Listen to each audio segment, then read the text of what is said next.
Welcome to Ronnie's Truth Serum, the unfiltered podcast for estheticians and beauty pros who are ready for real talk.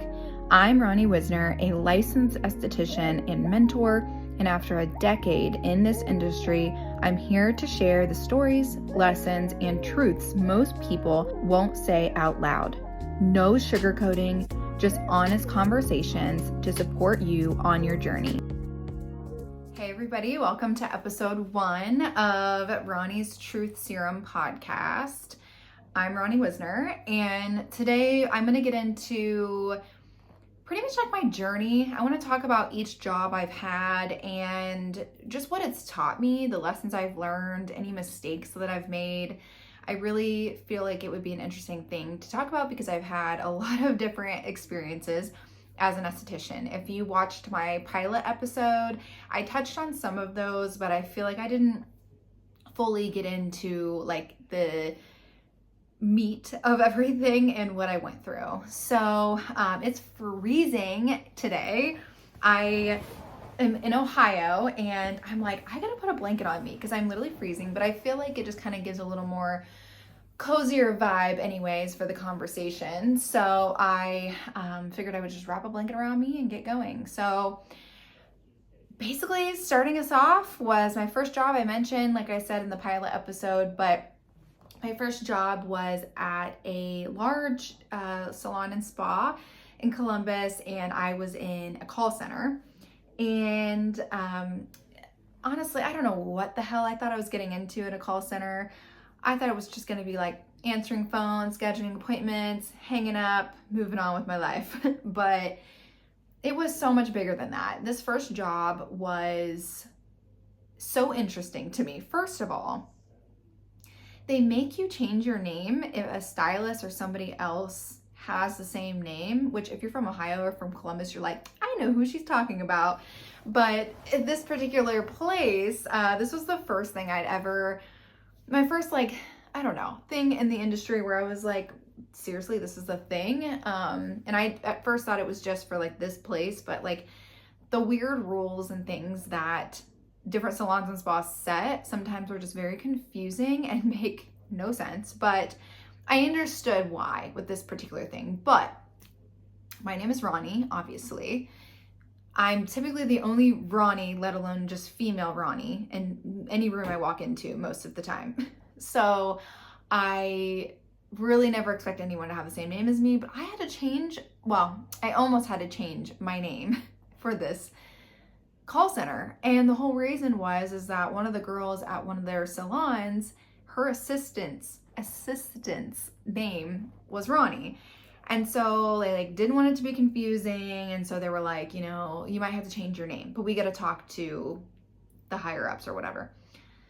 So they ended up coming back and saying, oh no, you're fine. Cause I was like, it's an assistant. Like no one's really booking appointments with them. They're assisting the person who is booking the appointment. So like, it shouldn't be confusing when someone says they want to book an appointment with Ronnie, because they usually wouldn't be with the assistant. And then also I am working in the call center. So it's like, obviously, if I'm working in the call center, I don't do hair or anything. But anyway, so that was a long story for something very small. But that was like my first intro. I was also told that I had to dress up every day for work. Now, mind you, in this call center, it's literally like a line of cubicles. So you have cubicles on one side, cubicles on the other side. And they were like, you have to dress up every day. You have to like look like you're a fashion icon every day. And I was like, okay. At the time I was 18. I was like, this is so cool. I have a big girl job. And I just thought I was like, I would come in my heels, my skirt, my blouse. Thought I was like the shit, honestly. And so again, I'm naive. I'm 18, not even thinking about what I'm getting myself into. And then I start training. And that was stressful because they're like listening to your phone calls and they're doing all this stuff. And then I had my first like real calls and they went pretty smoothly, but like I had to memorize the entire company's like services, a lot of the different pricing. There's different levels of professional. So some charge more than others. Oh my gosh, there was just like so many things, and we were basically the hub for all of their grand salons and spas. So I just like, it was overwhelming, and it was especially hard when I would just literally pick up the phone. I forget what I would say, like, thank you for calling. This is Ronnie. How can I help you? I would answer the phone and there would be someone on the call, like instantly. I would say what I would say when I picked up the phone, and instantly somebody's like, like screaming at me. And so a lot of the time I would try to de-escalate the situation, but a lot of the time they would just have me straight up just transfer them to my supervisor, because the supervisor, like, this is already out of my control. If you're calling me screaming, it's probably out of my control. So there were times though that I did learn how to deal with situations that were not my fault, but I was the place that they were calling into. So, you know, they assumed that whoever was there would be able to help them. And so they just took it out on them and were not happy. And so those were my first moments of like angry people, angry clients. That was really crazy. So I had to memorize a lot of things. I got really close with a lot of the girls that were in the call center with me. And, you know, when there was like a dead spell, the calls weren't coming in, we'd stand up, we'd chat with each other, talk, whatever. And then we'd be right back on the grind, taking all these calls. And I would work like pretty late hours, and I would work weekends and stuff. So like during this time when I was in school, because I was in school while I'm doing this job, I really didn't have much of a social life at all. And honestly, like I was not 21. So I really wasn't going anywhere that you would do as an adult in Columbus. So, you know, I got really burnt out over that. And, you know, I just kept my head down and really tried to finish school. And like I said in my pilot episode, I had been offered a job at one of the salons in Columbus, and I almost took it. And then, you know, and it would have been a really great experience, I think, at least to learn some stuff. But this particular spa is known for their crazy contracts, non-competes, all of that stuff. And, you know, as I started realizing like what I didn't really know what I could get into later on. I mean, I know people from this particular company that have been sued for like almost $70,000 for, you know, something in their non-compete. Like it says like you can't take clients, but then they put clauses in there that says, well, they can't even come to you. Even if they seek you out, if they go to you at all, you are in breach of your contract. And so I didn't know the severity of it, but I knew in the way that the stylist at the booth rental salon, I know like she like really made it a point that like this could be an issue.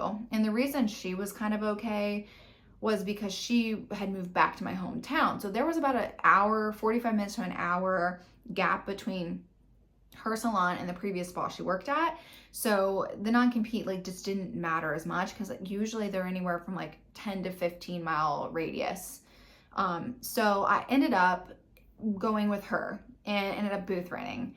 And that was a really great experience when I first initially started it, because it was my stylist that I'd had for years. I admired her. I thought she was so cool, so punk rock, like just so, just seemed like she had it together. People loved her and were obsessed with her. She had the first salon in Mount Vernon that was like high end, or just had a cool vibe, and it wasn't just like a famous hair or great clips or something. Like it was just like her whole personality into a salon. It was just a really cool experience. And so because my mom also was getting her hair done, you know, she was kind of part of this whole process of me booth renting, because for one, it's my first job in aesthetics technically. And I also this was going to be a booth rental situation. So we ended up actually setting up kind of a deal where I would help with reception duties, laundry, cleaning bowls, sweeping, checking people in, checking people out, retail stuff, like restocking shelves. Like I was doing all of it. And so I got paid like an hourly to do that. And so that helped offset my rent, but then also they did kind of like a gradual scale with my rent where I would start out at like one price and then I would slowly work up to like the full price. So my mom, had come to the first meeting where we talked about all of this, and I just felt like I needed her support with that because I was young and I just did not want to get myself into a situation that I didn't want to be in. But unfortunately, my mom and even my stepdad also, thought that they were making all the right decisions, but there were things that were not ironed out that ended up being issues later on. So we were told, now this is a whole other episode where we're going to talk about like employee classification and, things like that. But I was told that the work that I was going to be doing as far as like the reception duties was going to be under the table. So I was going to be paid, like basically whatever I was paid was not going to be reported on taxes, which pointing at you, don't ever let anyone do that to you. That is a huge no-no. And if I would have known that then, I would have never agreed to that agreement. Because what happened after that at tax time was not cool. But anyway, we'll get to that. So I started at this booth, at the salon. I booth rented there, and I was doing all the reception stuff. I was taking clients, whatever, and I was doing my best to talk to people. And, at the time I'm very shy still. I'm 18, and I'd never really had to like come out of my cubicle or come out of my space to be forced to talk to someone face to face and talk about things and promote myself and all of that. So that was really tricky to navigate, but I was really just trying my best to make friends because I knew they already had clients. So if I could befriend them or just be kind to them or whatever, hopefully they would pass some clients along my way. At the salon, I feel like I got my first taste of your typical like salon cattiness, drama, just all kinds of stuff. Like I remember the owner like sitting me down one day after we had just done a full-blown like photo shoot, branding shoot for the salon. And she sat me down. She's like, I really need to talk to you. And I'm like, okay. And I'm kind of getting nervous because I was like, I thought we were good. And then we sit down and she's telling me that I am kind of antisocial. I hang out in my spa room a lot, and they go out on their smoke breaks, and I don't go out on the smoke breaks with them and talk with them or try to interact, all these things, although I was doing my absolute best to do so.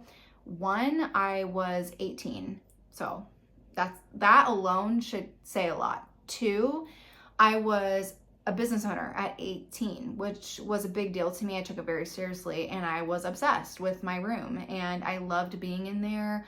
I loved like working on my computer and marketing materials and moving things around, decorating things. I was just in there a lot when I wasn't with a client because I also didn't want to just sit around in the waiting area or sit in the break room or whatever. Like I wanted to be in my room. If somebody wanted to take their client over to me to introduce them, if they had questions about skin, whatever, I was in my room and I was ready to show them my room and I was ready to talk about what I did. So, that was extremely hurtful to me that she said these things, and let alone the smoke break. Like, I'm an esthetician. Like, I don't need to be hanging out with people smoking out back or anything like that. I mean, why that was even brought up, I to this day have no idea. So, things started to get kind of like weird. And aside from like little dramas and things like that, I was really trying to find ways to expand and grow and do all of that while I was there. And so, I ended up also agreeing to do spray tanning because they ended up buying the tanning salon next door. And this became kind of an issue for me when they bought this. Yes, it gave me the opportunity to do spray tans, and there wasn't a lot of people in my hometown doing spray tans. So it was like, kind of cool for me to do. But I ended up doing that, and I was more so working with the salon owner's husband. And you'll find in a lot of these salons and spas, the salon and spa owners will try to incorporate their husbands into decision making or different aspects of their business, which I have found every single time that I have been put in this scenario or been around it, it's just never been good.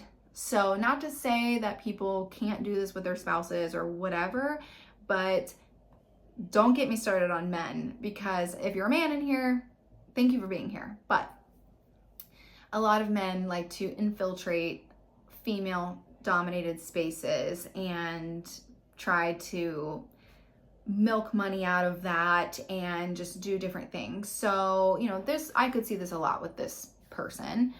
But the reason I was upset about them purchasing the tanning salon next door was simply because I had just had a conversation like a month before this whole thing happened, that my room was literally a closet. Like, I'm not kidding you. Like, my table, like I had maybe this much room between like the wall and my table, and then the end of the table was like touching the other side of the wall. I'm telling you, this room was tiny. But I didn't care because I was new, and I felt like after a while being there, I felt like I had earned that. I'd really grown my business there. I was doing pretty good, but I felt like more clients would be interested in coming to me if I had a larger space, because there were taller clients that were having issues with the table, and like I'm just seeing the writing on the wall that we got to do something about this. And so I asked her if there's any way that we can expand my room. And she's like, oh, I'll talk to my husband. We'll see what we can do. So they talk, apparently, and she comes back and she's like, well, it's going to be really expensive for us to do this. We have to hire an architect, which is true. In commercial buildings, you have to hire an architect if you're going to be like building rooms or walls or whatever. And so, they pretty much were like, no, not going to happen. I'm like, got it. So I kind of like hung on for a little bit longer because I was like, well, maybe eventually she'll like change her mind. And then after time went on, they purchased the tanning salon next door, which I was kind of like, how did you just purchase the tanning salon if you can't even pay to expand my room? Like, you can't even take care of the current people you have in your current business before expanding your business into a different business. So that was really frustrating. Then they end up buying a salon about, I think it was like 45 minutes north of my hometown. And I'm like, what the hell? Like, I literally asked for this. Like, I'm not asking for much. I'm just asking for a slight expansion on my room. Like, I would have stayed here X amount of more years had this happened. So when these two things happened, I was like, okay, I see like my value in this, which is like not enough value. Clearly you don't value me enough as a booth renter in order to, do this. And the other two things, which I'm going to step back a little bit. Earlier I lost my train of thought, and then I skipped forward and I'm like, wait, I got to go back. Two things. So I want to talk about taxes, and I want to talk about licensure with booth renting. So back in 2012, I'm just kind of talking about the different things that happened so that you guys get an idea of like, when I talk about what happened when I left, you have the full picture of what happened. But basically I so in Ohio, they used to have something called the manager's license, where you would stay after your 600 hours and you would like basically learn business or advanced aesthetics, when in reality I sat on my ass at the front desk and pretty much did nothing. I learned nothing about business. I learned nothing about managing a salon, spa, nothing. So I ended up like doing that because I thought it was going to help me once I finished and maybe make my resume more valuable.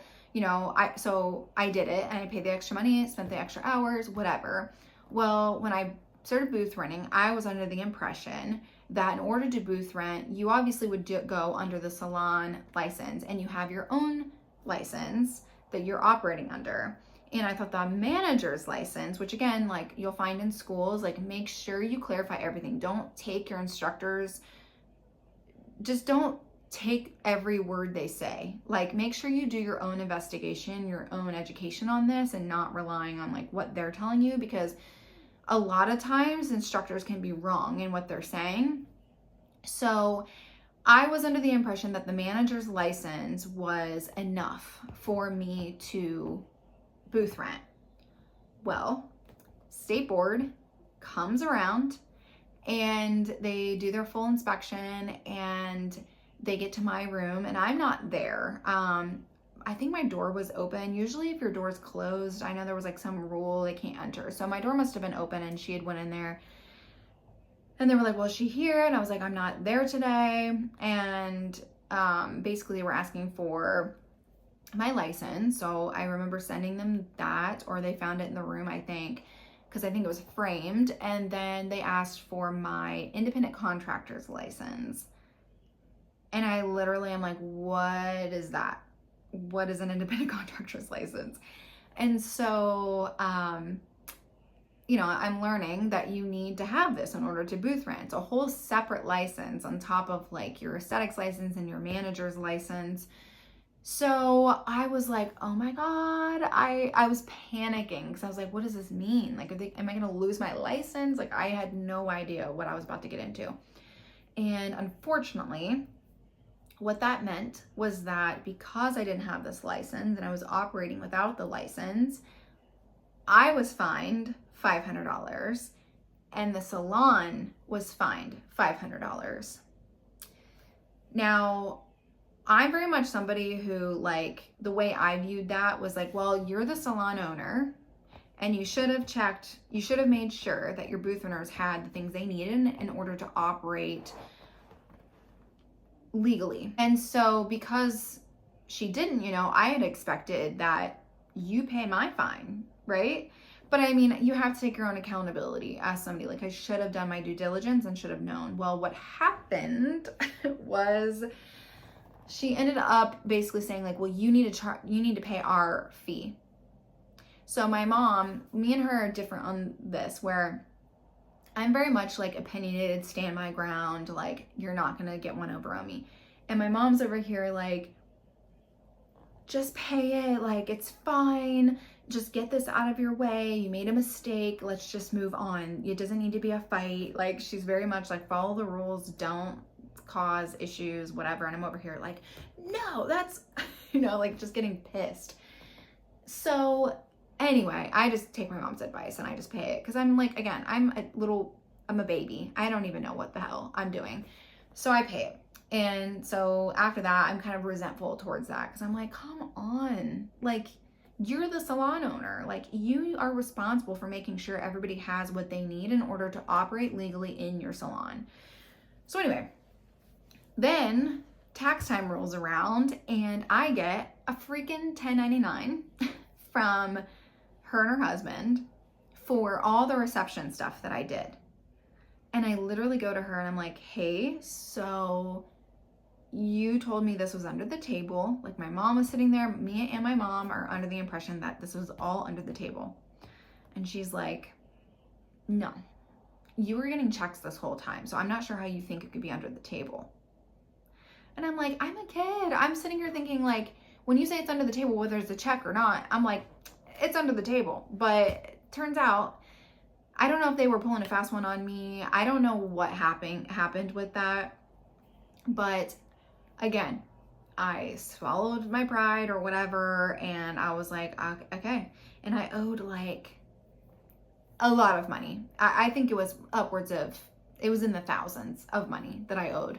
So because when you get a 1099, that's filed also as your business income as well. So like if you file a Schedule C and then you get a 1099, the 1099, as long as it's affiliated with like your business, like similar fields, similar things, a lot of the time that 1099 will also be as business income. So it like reported that I made way more than I really technically did.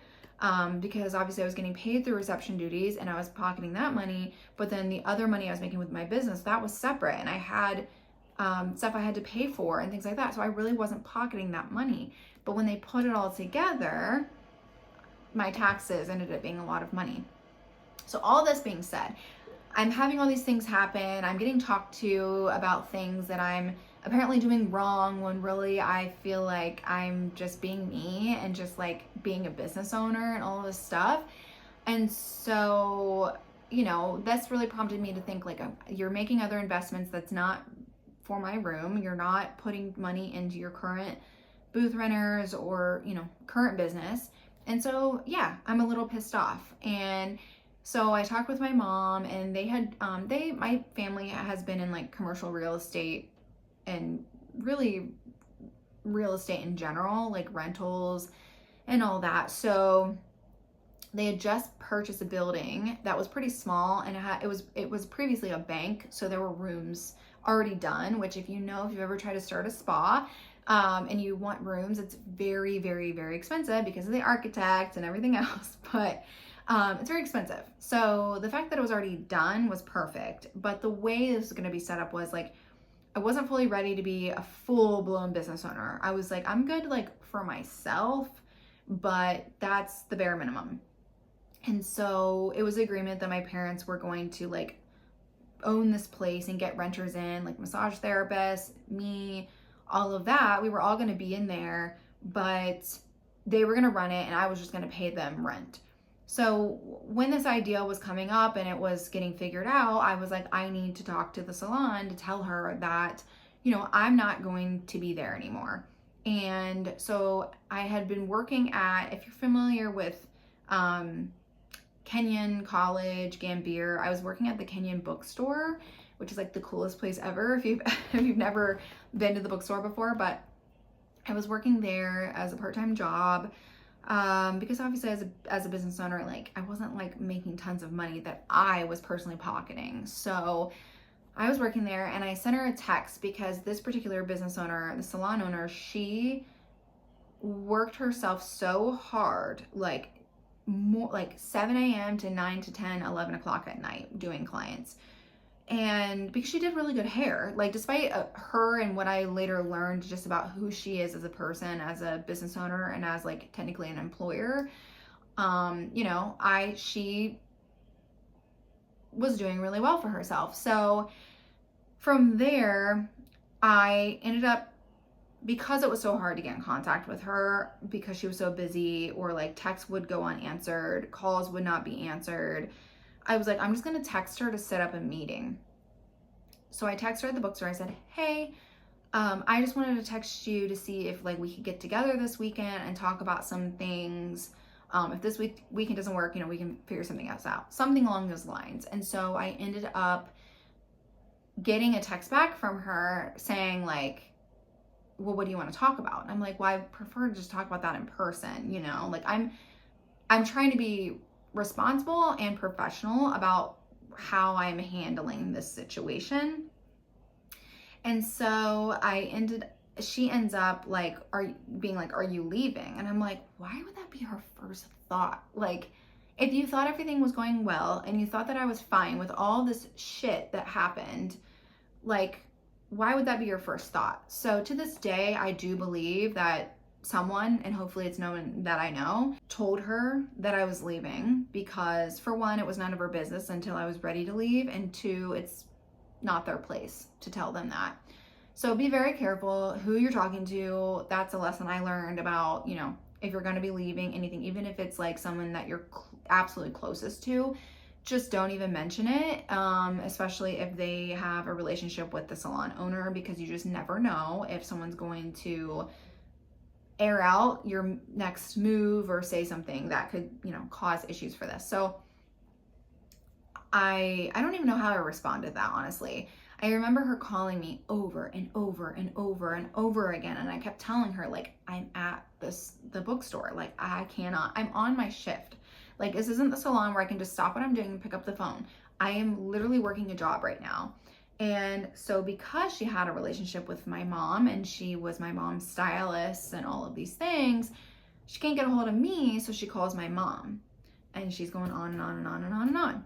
And she's like, is she leaving? And she's like screaming, she's crying, she's like losing it. My mom ends up telling me all this stuff.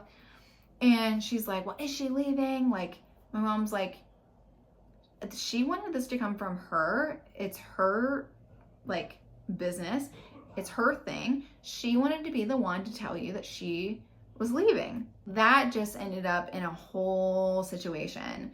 She was, again, crying, screaming, upset that I was leaving, all this stuff. She went on to say, she's talked so much shit about you, like about my mom, when there were times like me and my mom were just not at our best place at that point in time.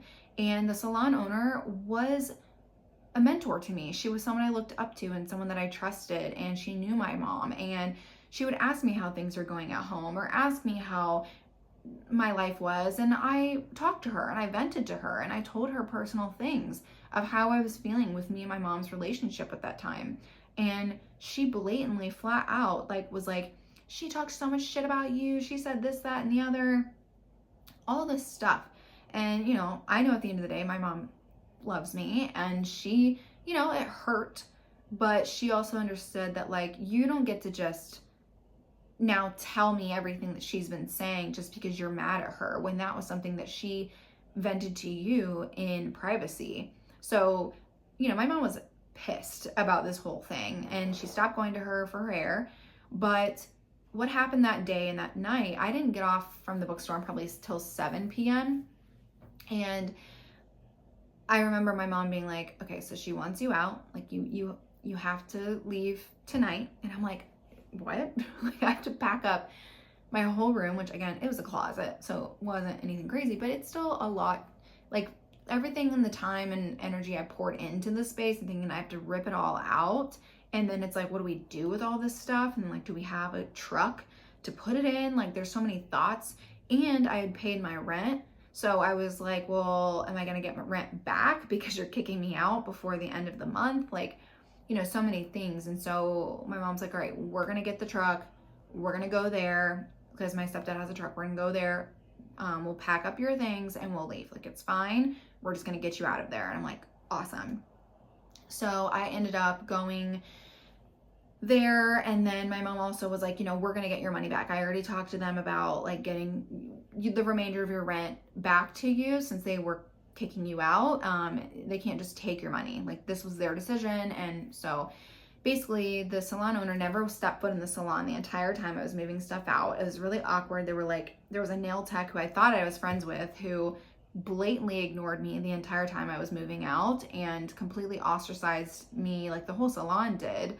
And you'll find this is kind of a theme, like when you leave certain places or when things happen or the salon owner lies about the actual interaction or what the actual truth is, everybody will turn against you. And unfortunately, I found this way more times that I've seen this happen, not just with myself, but other people as well. And so I think one of the biggest lessons in this is discernment and like taking things with a grain of salt. Like, if someone is complaining about somebody or saying a situation happened, like, sure, take their side, but please reach out to the other person and ask if they're okay, or if they, like, what happened, get their side of the story. Like, I don't care how long you've known the salon owner. I'm not the first one that this happened to. Like, I know other people that this has happened to. So anyway, we got the money back, and while we're moving stuff out, they had parked in the back of the salon, and we're just moving stuff out, you know, and I'm just trying to go as fast as I can because I'm like, this is awkward. I'm crying. I'm pissed. I'm every fucking emotion that I can have, because this is like hitting me like a ton of bricks. Like, you think your life is one way one day, and then the next day it's completely ripped from you over one thing, and that's wanting to leave. But I wanted it to be a legit conversation. And maybe she could have convinced me to stay. Maybe she could have been like, I love you. You're a valuable asset to this team. You're the only esthetician that we have.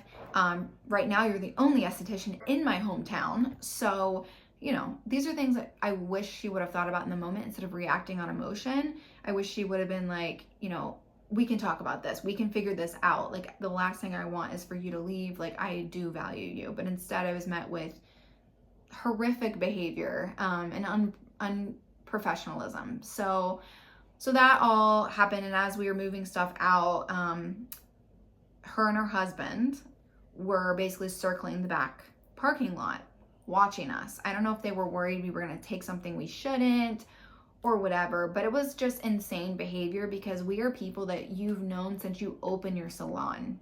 Like, we've been going, like, I think I had been going to her from maybe like 13 years old until like 18, 19, like when I was working there and stuff.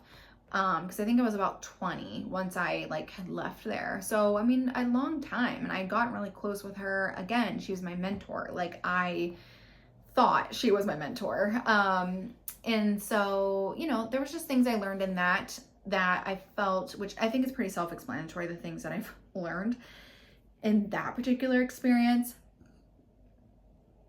But I feel like my biggest lesson was just the fact of like, for one, I started booth running right out of school. I think I was ready, but I don't think I was ready.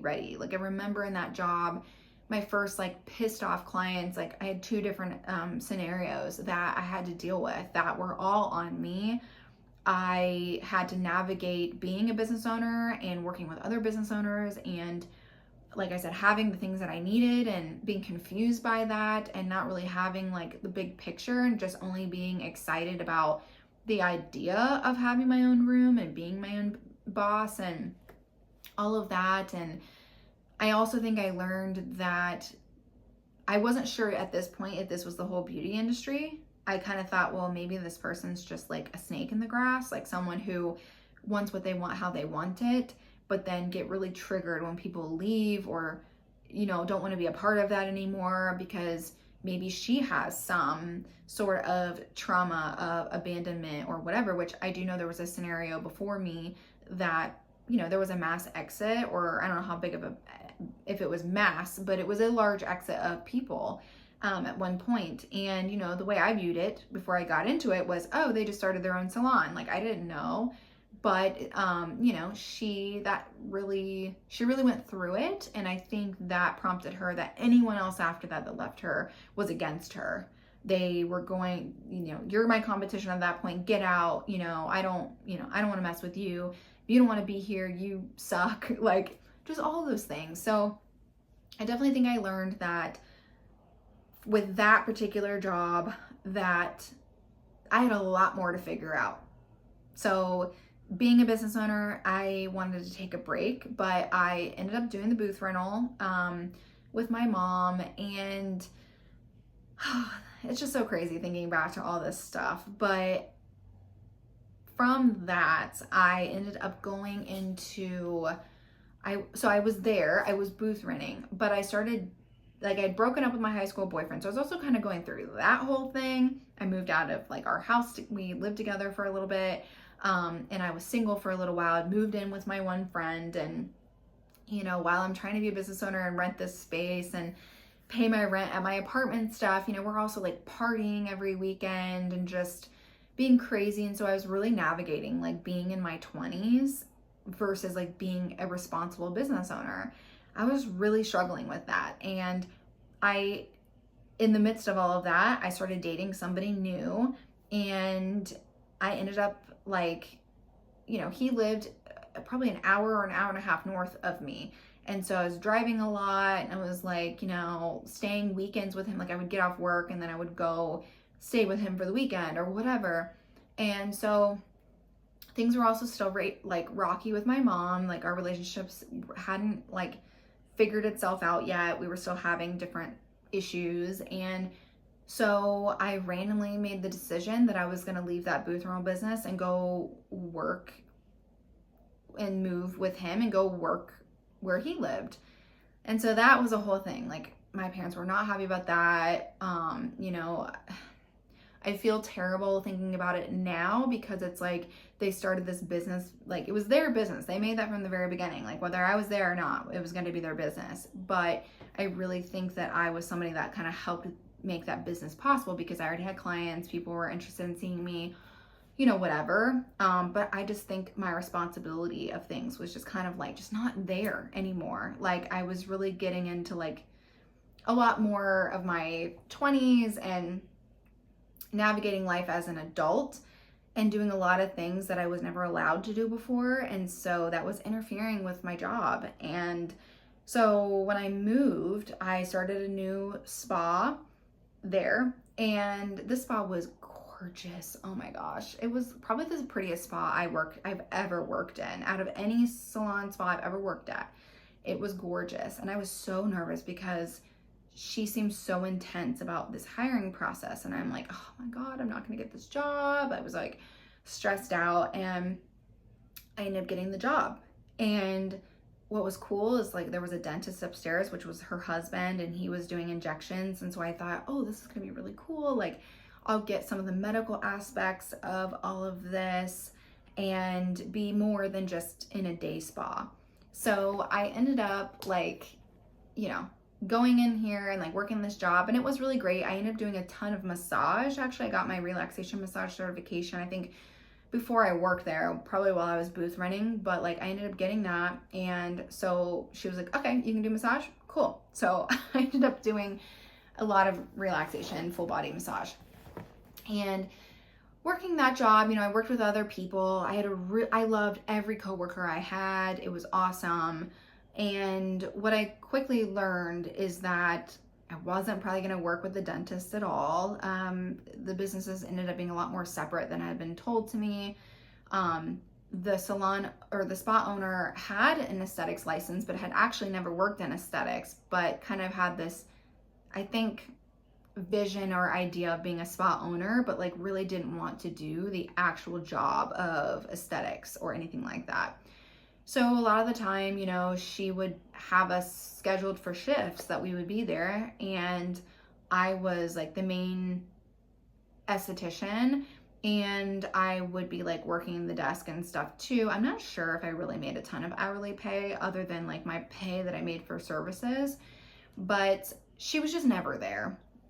And there was a lot of things in this job where I was like, I'd already been a business owner, so maybe that was why my confidence was there, but like I was like basically running a lot of her business for her, like while she wasn't there. There'd be times she didn't show up to work at all. I'm not feeling well today, I'm gonna stay home, but you got this, or whatever. So, I learned a lot about the way she ran her business, and because I had to like run it in the ways that she wanted it, because it was still her business, even though I was doing a lot of the work and stuff. So that job was pretty quick. I feel like I liked that job because I still had a lot of independence. She taught me about networking and going to different events. I think we went to like the Football Hall of Fame or something, to like do like, we had a table and we set up and we did like a different event at a country club, and it was very much always about networking and getting ourselves out there in the community. And so that was never something I really did before. So that was really cool to experience. But ultimately, my relationship did not work out. Shocker. He had a slew of issues, and that job, I ended up, I remember I had to be moved out of my house really quickly because it was just not good with my ex. And one day I remember calling my mom and I'm like, you got to come get me. And sure enough, again, my mom is coming to rescue me and my stepdad to get me out of that situation. And so when I went to leave that job, I wrote her a letter because I'd already been moved back to Mount Vernon, or back to my hometown. She had no idea that I had moved or anything because she didn't know a lot of my personal life. So I write her a letter and I tell her like that I'm going to be leaving essentially. And she handled it really well. I was right in person with her. I gave her a letter and she read the letter, and then she was like really sad, and she, was like, 'cause she's losing like her employee who's like helping run her business, the most booked in the whole spa, so many things. And, she was sad, but she was like, okay, like I get it, So I left that job. I came back to my hometown and I lived with my parents for a little bit. And I was trying to figure out like what I was going to do for my job, or where I was going to work. And I ended up getting a job about 30 minutes north, which is funny because I just moved from an hour north. But I got a job there. I was an employee there, same thing as the other job. This was another gorgeous salon and spa. And, I think what I liked about that job is, again, I had the freedom. My employers, it was actually a business partnership. So there was like the salon girl ran the salon side and the spa one ran the spa side. So I primarily worked with the spa owner.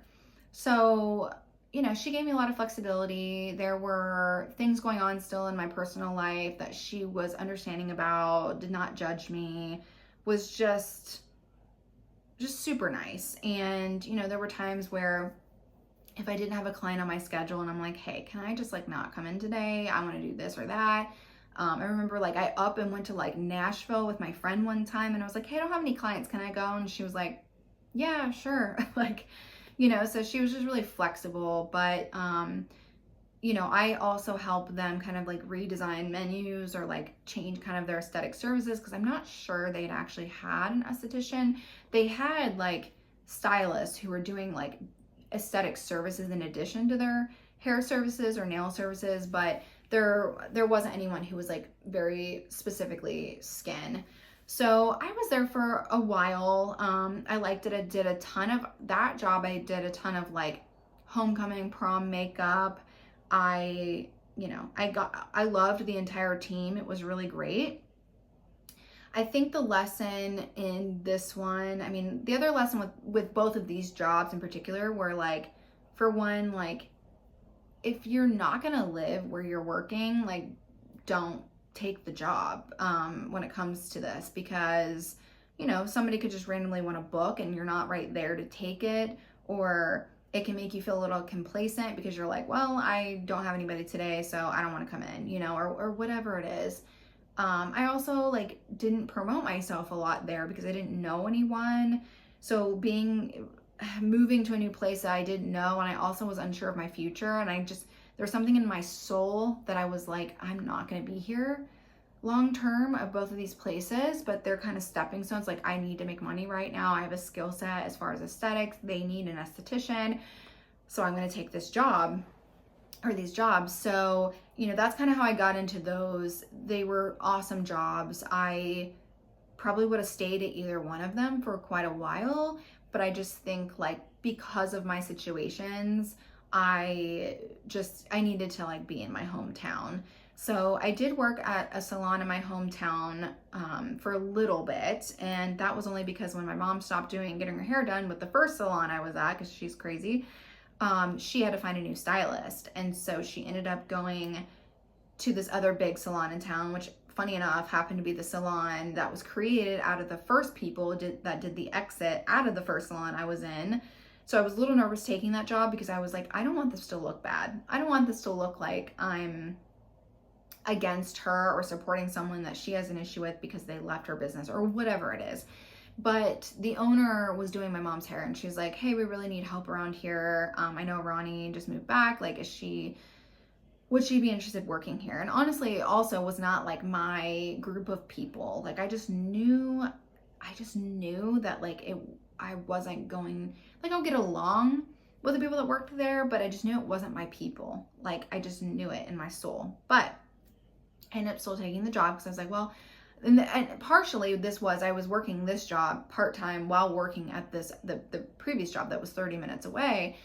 But I think once I left that job, I also left the job in my hometown as well. So I was back at like a clean slate where, and I think at that point, I was reassessing like where I was gonna be. Where I was like, I always knew like I'm not gonna be in my hometown forever. This is not gonna be my forever. I'm gonna move somewhere else. I'm gonna meet somebody. We're gonna move there. Like, I just knew that in me. So every time that opportunity like found me, I acted on it. Well, in this case, I thought, because this is like when the world of like dating apps started coming out. I remember like Hot or Not was something, and then there was Tinder and like Plenty of Fish, all this stuff was coming out. And so, I was talking to different people and I was never matching or meeting with anybody in my hometown. And I was like, I don't like anybody here anyway. So Probably not going to be here when I'm in the future. Like, so I need to find a job that might be somewhere that I want to be, or somewhere that maybe I can meet someone. And so I started looking for jobs in Columbus because I was like, well, maybe, you know, something will come up there and I'll move to Columbus, because I felt like I resonated with Columbus more than any other part of Ohio. And so I was like, well, even though I'll have to commute for this one, which again, like I said, commuting is not what it's cracked up to be, I ended up still doing that. And I ended up getting a job at Ulta, which is just, I don't know, it's just funny because, again, like when I said I think it was the pilot episode, I was talking about how like I didn't want to work at a beauty counter, I didn't want to do whatever, but I also was at a place where I didn't know where I was going to go. So I thought, well, why don't I start here? There's people coming in left and right because they're buying makeup, hair products, whatever it is. There's a little pod that I can work out of. It's a different concept. It's going to add to my skill set, or add to something that I've done that I've never done before. Whether I like it or not, I'm going to just try it. And I get to help people shop for makeup and skincare and stuff. So that was really fun to me. And so I took that job, and then I ended up being like, oh my gosh, this is like working at like, I don't know, Walmart or something. Like I felt like it was very much, you have to show up at this time and leave at this time, and these are your duties. And it was very like corporate, and I never really worked in that environment before. Like the places I'd worked before were very much more like the salons and spas I'd worked at were independently owned, and so there was just way more flexibility. So I took that job. I did that for a while. I got into a fight with the salon side. Like if you're familiar with Ulta, they've got like a salon section, and then like you'll see, like, I don't know if it's still that way, but like a little pod where the estheticians would work out of. So you're not fully like private or hidden. So that was an issue for me. But I got into this argument with the salon manager. So there was like one girl who ran like the salon and spa, all of that.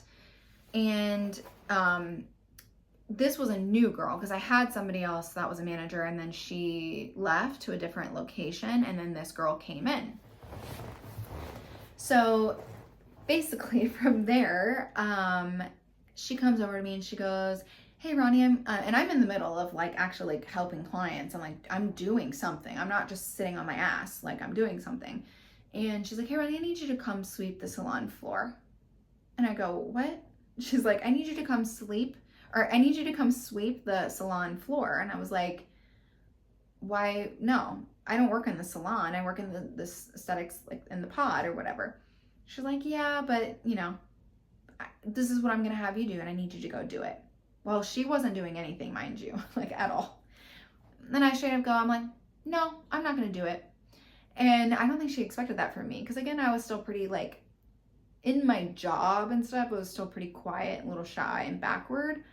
And so when she said that and she got that response from me, she didn't know what to do. So then, I start venting to one of the girls, and I start crying because I'm getting worked up about the situation, and I feel like I'm being forced to do something simply because she doesn't want to do it. And I don't operate that way. Like, I'll do my duties and my jobs of what I came here, what I'm getting paid to do. I'm not getting paid to sweep the salon floor or sweep something that I don't even work in. So anyway, I think it was shortly after that I started looking for jobs, because I was like, it feels like I have no freedom, flexibility. I felt like I was just very much, I was like, they were starting to be like, you need to hit these goals. And I was just like, I just need freedom and sovereignty and not have to like follow all of these rules. So I started looking for other jobs, and this one job popped up, and I was like, ooh, this seems cool, because it felt kind of like a little bit med spa, even though it wasn't like an actual med spa. So I didn't think I was going to get this job, because I was like, do I even have enough experience? Like, there were so many things to think about. So then I did like 2 or 3 interviews with her, and with the owner, and I got hired. And when I first started, it was a lot of training, a lot of like, I was like, this is really cool. Like, I'm gaining actual training before this job. Whereas the other jobs, like even Ulta, like they just thrown me into it. They're like, okay, here's your pod, here are your products, here are the protocols, have fun. And I'm like, okay. So even though it was very corporate, it still was also very much like they didn't really want to take the time to do anything. So with this job, I was learning a lot. I was really getting along with the girls. The salon owner lived in Florida, or the spa owner lived in Florida. So, you know, she wasn't really there. So we really were there with like our coworkers and our manager, which was fun because like when the spa owner's not around, like you feel like you kind of have a little bit more freedom because you're not worried about them being around and all that. But as time went on, I started to learn more about the spa owner. She had a lot of like, she was doing things that were not, she was doing a lot of things I would say that were not necessarily legal, or just some things about her and her character that, you know, I questioned. Like, you know, I was finding out that her husband his family had owned clubs or something, and like the way they met, she was like a dancer at one of these clubs, and what aspect of dancer she was, I don't know. I'll just say that. So, you know, that was interesting to me, but like I didn't really have much judgment. I was like, okay, go girl, like whatever.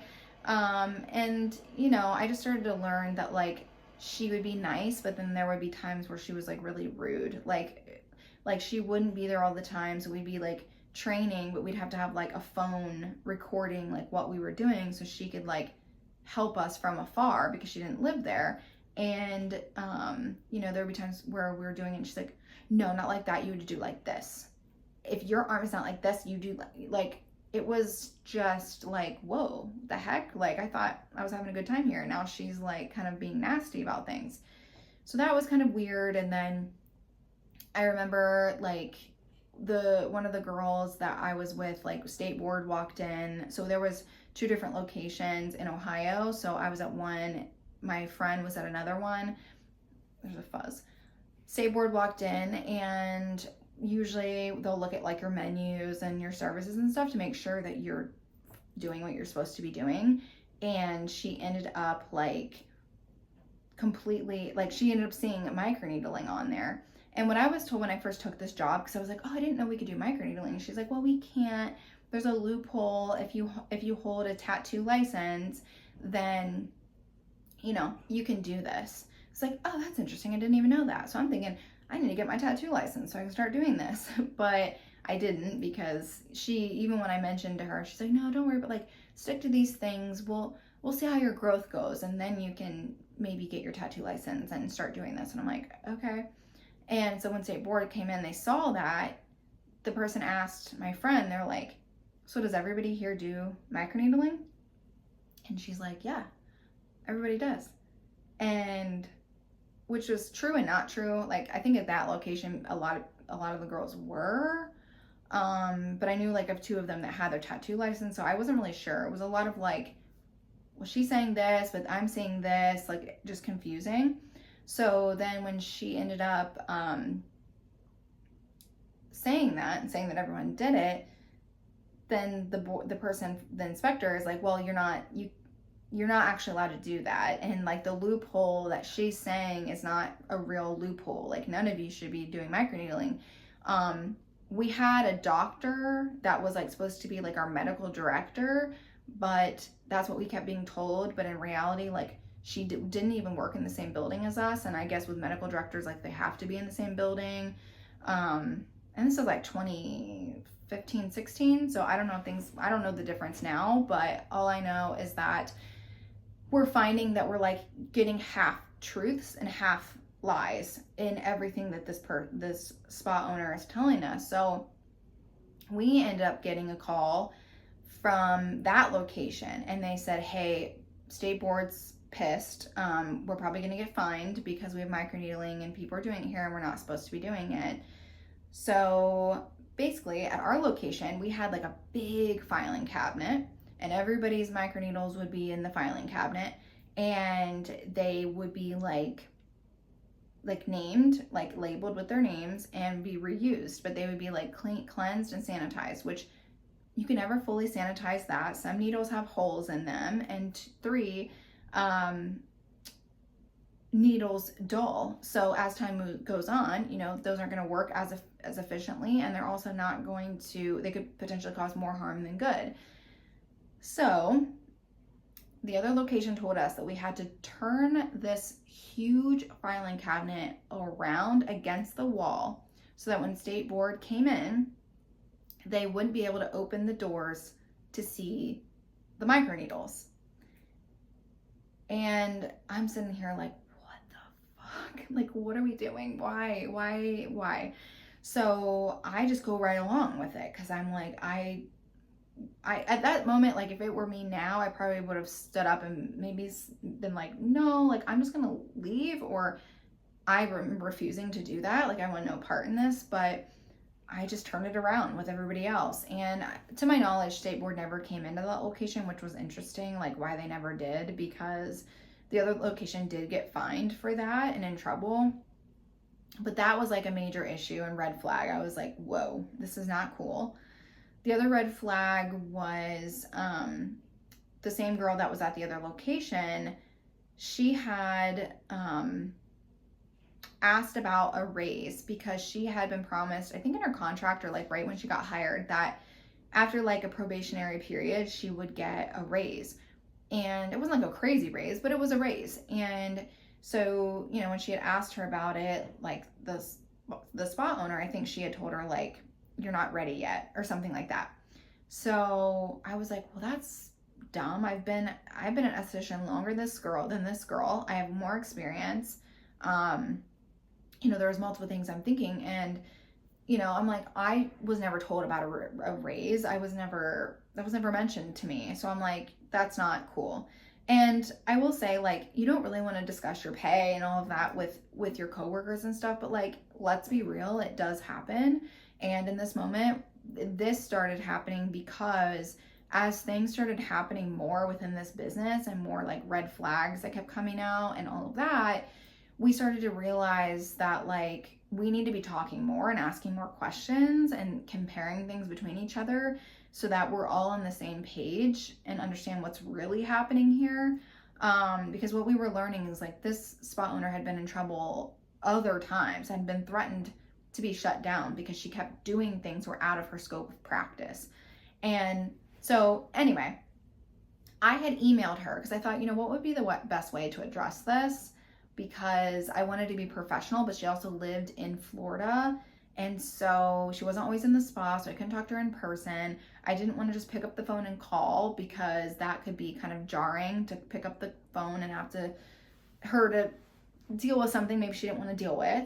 But I ended up writing her an email and I said, and I totally lied, which is horrible. I really more so wanted to see just how she would handle the situation. I sent her the email and I go, hey, I just wanted to talk. It was way more professional than the way I'm saying it right now, but I wanted to email you because I wanted to touch base about the promotion or the raise that you said I would get after a certain period after after a period, like I would get a raise or whatever. So I was basically saying like I was wondering when I was going to get that raise and what how I needed to prepare in order to be qualifying for that or whatever it was. And sent it, and I thought it was professional, it was nice, it was not like expecting anything. It was genuinely asking like, when can I expect this and what do I need to do in order to get this raise?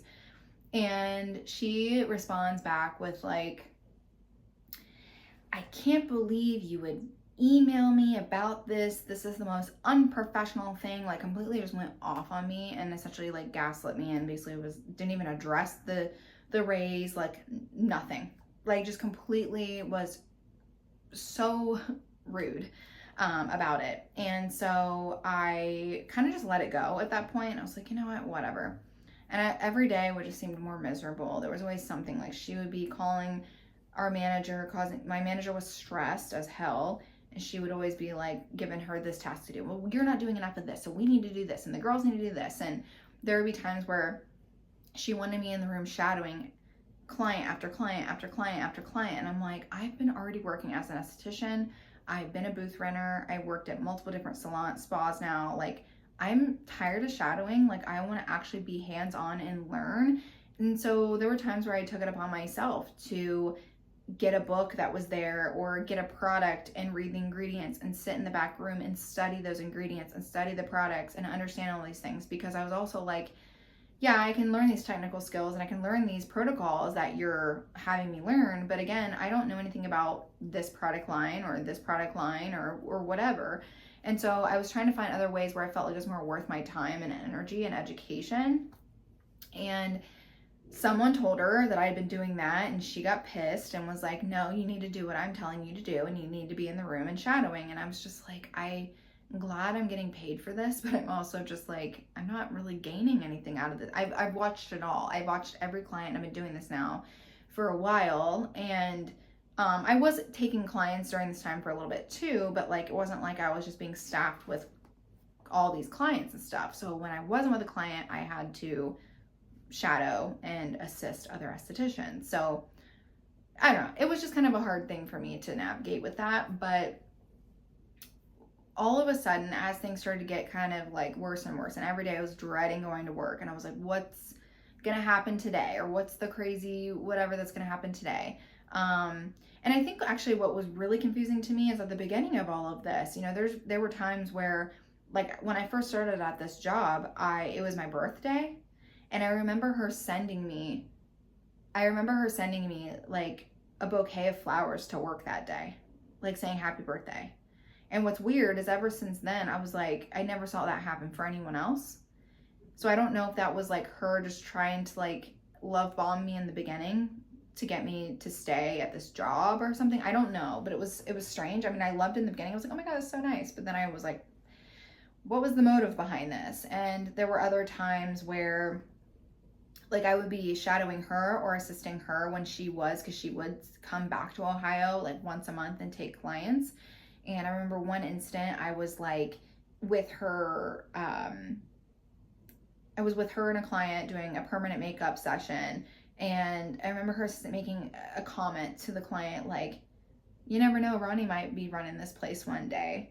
Or like just saying weird things like that. And so I'm thinking like, oh, this lady's thinking long term. Like she's thinking like I'm gonna be here like for a while, and she sees something in me, and it was just, I felt as time went on, I felt like her true colors were showing. And so then I started to realize that like, no, maybe I was just being like love bombed, or maybe I was just being fed these things to have one thought, but in reality, like it was just to get me under her thumb so then she could treat me however she wanted to, or be however she wanted to. I don't know. But I remember this one morning in particular, I woke up and I was like, something feels different about today. Like either I'm quitting my job today or I'm getting fired today, but something is off. And I think part of it was intuition, but part of it too was the fact that she was in town and it was a little bit unexpected for her to show up. And so I thought maybe something was going to be happening, or like, I don't know if we were going to have a meeting and she was going to tell us something. I didn't honestly know. And then I come into work, I was living in Mount Vernon, or I was living in my hometown. So I come into work and my manager is at breakfast with the owner, with my boss. And, they're there for a while and I'm still not thinking anything of it, but I'm thinking, I wonder what they're talking about. Like, I don't know. I've just had these weird thoughts. And I remember they come back because they were like 2 doors down at the breakfast place, and they come back and the owner just bolts to the back room, which the back spa room, which was where her permanent makeup room was. So she had a client apparently like in there waiting, and I remember she just bolts, and I'm like, hi, like I'm like, okay, F you too then. And then my manager, she looks stressed as hell, and she comes in. She's like, hey, Ronnie, so I got to talk to you. And I'm like, oh my God, is this happening right now? Like, is this genuinely happening right now? She goes, so I just talked with her, the owner. I don't want to say her name. And I think we both agreed that you'd be better off working for yourself. And I was like, that was such a weird way to be fired. I'm like, okay, so I'm getting fired right now, but you're telling me that like I should work for myself. So you're not really telling me I'm a bad employee, but you're telling me like, it was really strange. And I mean, yes, I'm a self-starter, like with me, like trying to train myself in other things when she's telling me to be shadowed, like, sure. But like I changed that when she brought it up to me and just didn't do that anymore. Because when she wasn't there, I was kind of taking things into my own hands. So anyway, in that moment, I was like, in that split second, I wasn't really quite ready for how I was going to handle that situation. Like, it's like I had the feeling that I might be fired or something. I didn't have a reason why. I just was like, well, I'm not going to be here forever. So, or at least today, something's happening. And so I remember being like, I didn't know what to say. And I was like, okay. I think I said something like that. Took my key off my key ring. I chucked it on the table and I was like, bye. And I like got my stuff and left. And I remember like I threw that key on the table though. Like it was crazy. Like I like did not care. And I was like pissed, but not pissed. I was kind of like relieved. And I remember calling my mom on the way home and like knowing my mom, like she raised us to like do good, follow the rules, you know, all these things. And so getting fired from a job, like I was expecting, like I would have expected in any scenario that she would have been upset with me for that or like, you know, whatever. So when I called her and I was like, Mom, I just got fired. And she was like, what? And I was like, yeah, I just got fired. And she's like, for what? And I was like, I told her the whole story, like what I just told you guys. And she was like, are you kidding me right now? She was just like so shocked. And then of course her first question is like, well, what are you gonna do? And I'm like, I don't know, but this is what she said. This is the reason she fired me. And I don't know, I guess I'll figure it out. So I let like a week go by and I'm like, I gotta get a job. I gotta figure something out. And I remember like going to my mom and being like, what if I did start my own spa? Like, what if I actually did? And, you know, she just was like, Ronnie, like you, just because you got fired from this and that, you know, think about this. So a lot of things can go wrong. Like my mom is very much like the type of person who is just not pessimistic, but she's thinking about all of the things that could go wrong. And a lot of the time that stops, I think, her from maybe just doing things. Because I think even when you mess up, even when you do something wrong, there's a lesson behind it. And the way that I've learned things now is that every decision is the right decision. So in the moment, if you get prompt with a decision to make, you have do it or not do it. But either way that you do it is going to be the way that it's supposed to be.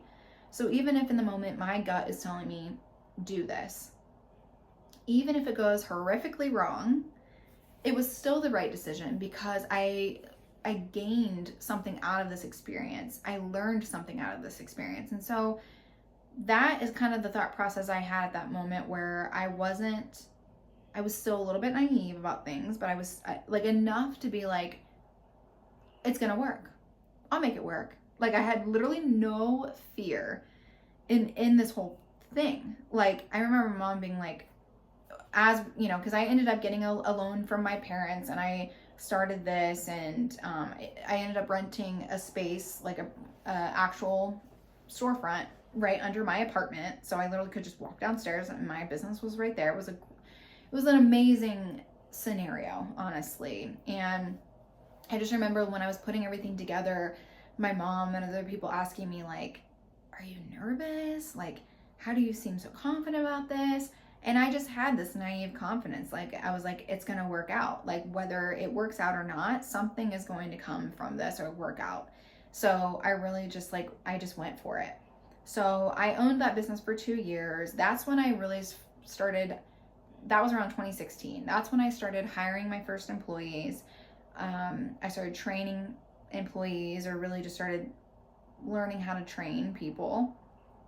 And I think the biggest lesson I learned out of this business I started is like, specifically with employees. For one, I was just naive to a lot of things. So when I hired my first employees, I didn't have contracts. I didn't have any structure to my business. I was just like, people want to work for me, so I'm going to hire them. And it was like flattering to me that they wanted to work for me, and I was willing to train, or I would like send them out to train other places and pay for their training or whatever it was.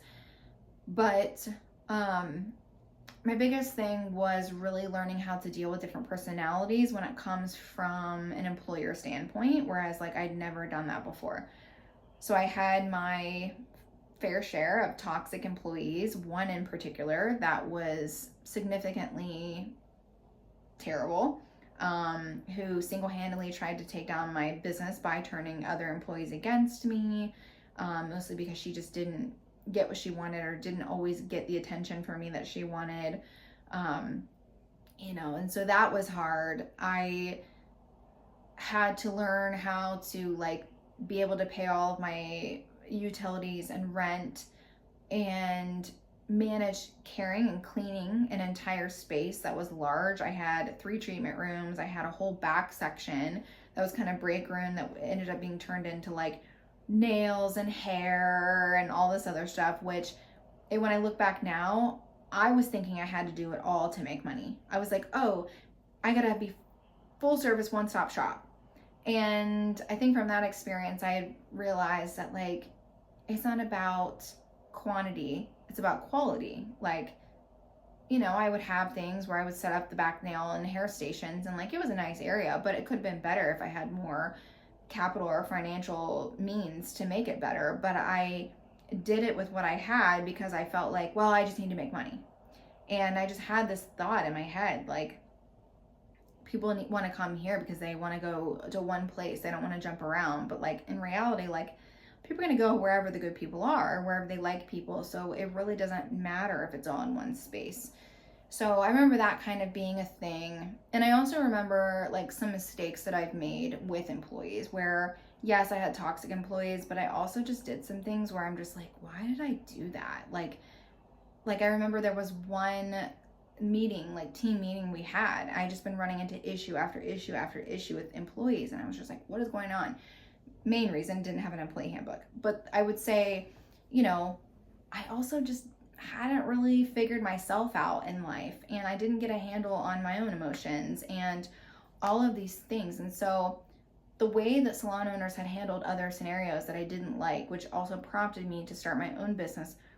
Once I became a business owner, I'd fallen into the same trap in certain situations. So during this team meeting, I didn't know how to stand with authority and talk without coming off mean, or if I did, it probably was too aggressive, or I don't know. I wish I would have recorded myself so I could like actually take advice from past self. But I remember like I just kept getting attitudes from the girls and all these things, and I remember just getting so worked up, and I had started crying, and I was raising my voice a little bit, and I think I felt in that moment that I was like losing control, or I had people that just straight up didn't respect me, and I let my emotions get the best of me. And so there were multiple times where maybe I talked with an employee about something I shouldn't have, and I shouldn't have done. I was really navigating boundaries with employees. I was navigating like just keeping a professional relationship and not like having more of a friendship with my employees and things like that. And also I was pretty young. I was like 23. So I was very close in age with some of my employees. And so there was just a lot of things I was navigating with all of this. And one of the biggest things that I was struggling with is like just the location I was in. After I was there for 2 years, I had mice getting in the back. I had birds getting in somehow. We had a huge leak happen. My landlord was kind of a slumlord, even though I really liked him. He wasn't keeping up on maintenance or just different things. And so it was just getting to the point that I was just like, I gotta find a different location. Like, this is just getting crazy. So I almost moved into the original building that my parents had bought years ago after my first booth rental business. I almost moved in there and rented that building from them, but something really weird happened. So I had I had a client who was coming to me every single month, and she was like, hey, I have my hairstylist, like, she has an upstairs. I heard you said you're looking for a new location, and the salon owner has like an upstairs to her salon that is an Airbnb she's not using right now. Is that something that you would be interested in? I said, possibly. I haven't seen it. Funny enough, the building it was in was the building that was my dentist office when I was a kid, and I loved this building. It was like an old, I think, would that be considered Victorian? I'm not sure, but it was an old home that had been transferred to like commercial use forever ago. And so this dental place was there, and then they moved, and then this salon owner had purchased it years later and was running her salon out of it. Well, once I figured that out, I was like, oh my gosh, that's so cool. Because weirdly, as a kid, I was like so tied to this building somehow, and I didn't know why. I was like, why do I love this building so much? And back then it wasn't as pretty as like what it had been renovated into today, but there was just still some charm to it and just something about it. And so that conversation kind of fizzled out, and I thought, I could go meet this lady, but I'm just gonna stay in my own lane for right now and just see what comes up. And I want to say like 2 days or 3 days or something after this, her and I had this conversation, I'm in the middle of a treatment, and one of my estheticians is at the front desk, and I can't come out of the treatment room, and she's like, hey, this girl came and she had a business card and she owns a salon and she wanted to talk to you. And I was like, oh, okay, like not even thinking anything of it. And then it turned out that it was that girl. And so I reached out to her and I said, hey, you had reached out. I don't know exactly what you've got going on, but I'm looking for a new space. And at the time I had a nail tech with me, and I just knew that like when we were going to move into this building, because I kind of had it in my mind still that we were probably going to be moving into the building that my parents owned, but it wasn't going to leave enough room for my nail tech. And so I didn't want to just like leave my nail tech high and dry. Like I didn't want to just like move and be like, sorry, you can't come. I wanted to help her find another situation that was just as good for her, that supported her, and was just good in general. So I told her, I said, I know that she had mentioned you're looking for a nail tech, I believe, and I have a nail tech, and we might be kind of downsizing. So I just wanted to kind of I wanted to reach back out to you and just see kind of like what you wanted to chat about, and then this is what I've got going on. And I remember I went to the building and we talked, and I felt like we really clicked. I feel like we had the same thought process. We really wanted to have, again, that one-stop shop, but it was nice because she could do the hair stuff, I could do spa. And the thought process was that I would rent her upstairs and I would run my business upstairs, and then she would run hers downstairs. So that conversation ended, and then we scheduled a time for Sage, my boyfriend at the time, now my fiance, and her husband to meet for dinner and talk about this situation. So I felt better about that because I don't get a second opinion from Sage and just kind of talk about everything. Well, we get there and we're talking, and all of a sudden she pulls out like a packet of like some paper, and there's like stuff, I want to say there were like tears on it or something, and she was like, so I wanted to like bring a proposal to you, other than the fact that like I potentially want to have you rent my upstairs, because I'm like, that's what we're finalizing right now, like this is what I'm thinking. And she presents to me, what if we merged our businesses? And she had it all mapped out about the financial positives and that the business positives, like employee positives, like all of these things. And I was like, it is true. It's kind of a no-brainer. I'd still be able to run the spa portion. She would be able to run the salon portion. So we could split up those duties, but we also have different strengths when it comes to running a business. Like I would say mine have been way more client relations, marketing, that kind of a thing, where her thing, according to her, was numbers and like back end spreadsheet type stuff. and kind of like more of the admin work, I guess, of the business. And so I also, the biggest thing too with this whole situation that I realized at the time, but even greatly more realized after the fact, is that I end up kind of agreeing to all of this because I'm like, this makes sense. It makes sense financially. I'm going to save some money. We're going to split up our duties. Like, I'm seeing all the positives in this. And I do tell her that night, like, let me go think about this. And I talk with Sage and we sit on it for about a week or so. And I reach back out and I'm like, I think I want to do this. And so long story short, we get to that point, we merge.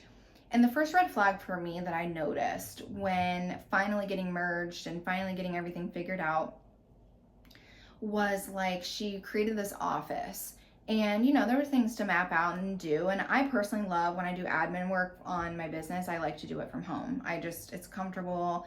Everything is there. Like, I don't love sitting at a desk. If I liked sitting at a desk, I would have taken a desk job.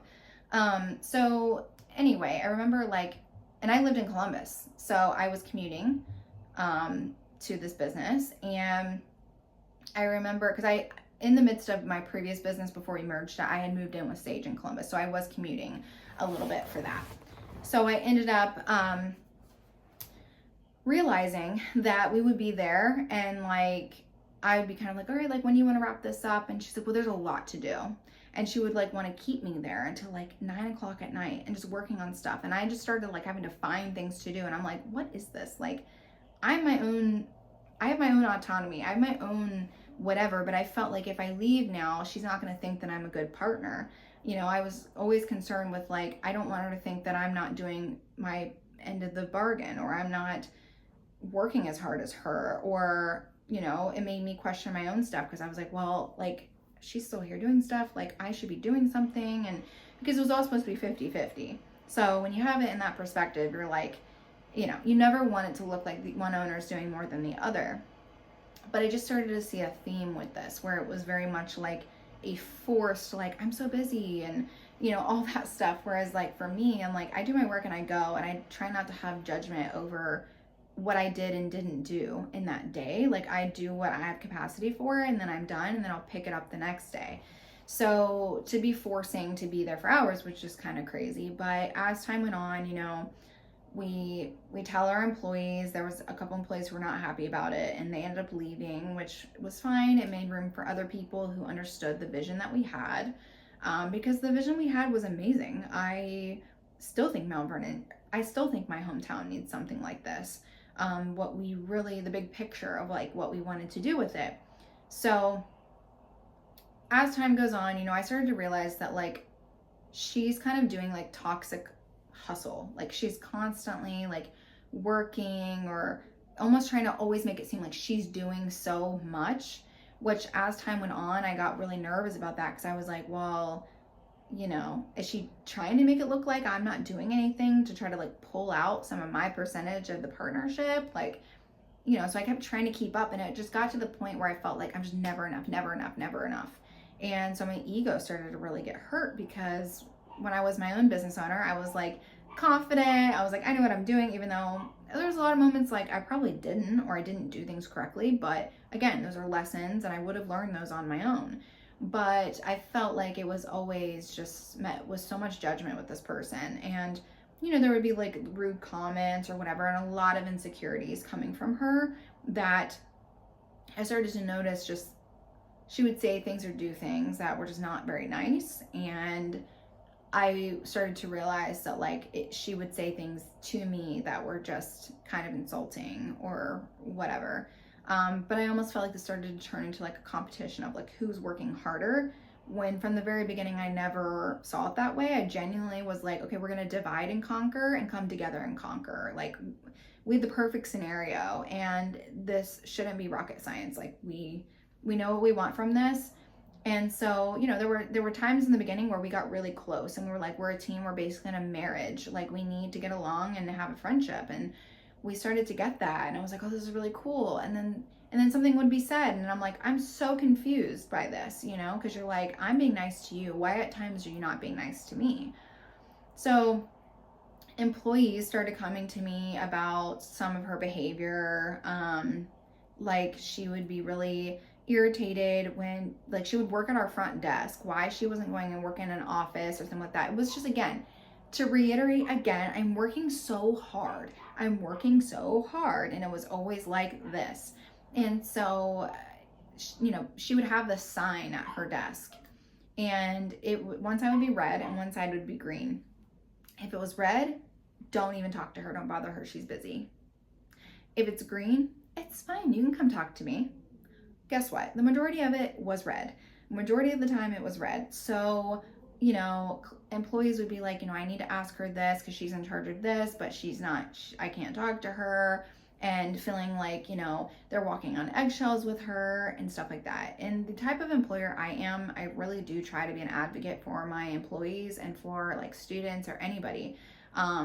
It's not that like they're allowed to express something safely without it me being mean about it or whatever. So, I would hear these employees out on their issues and things. And I remember one, like, I think it was like a meeting we had, and I had suggested, like, I feel like we should do maybe like a suggestion box or something where like I can check it once a week and I can bring it to you. We can talk about this and address it in different meetings. And she thought, she was annoyed by it. She didn't like it, but she was like, whatever. So I ended up doing it. And so she basically didn't ever want to use it when it was addressed and people put things in there anonymously. She didn't want to talk about it. So, I just felt like I was kind of defeated, and I was starting to see that the employees were getting a little pissed off. They were kind of starting to see some of the attention between her and I.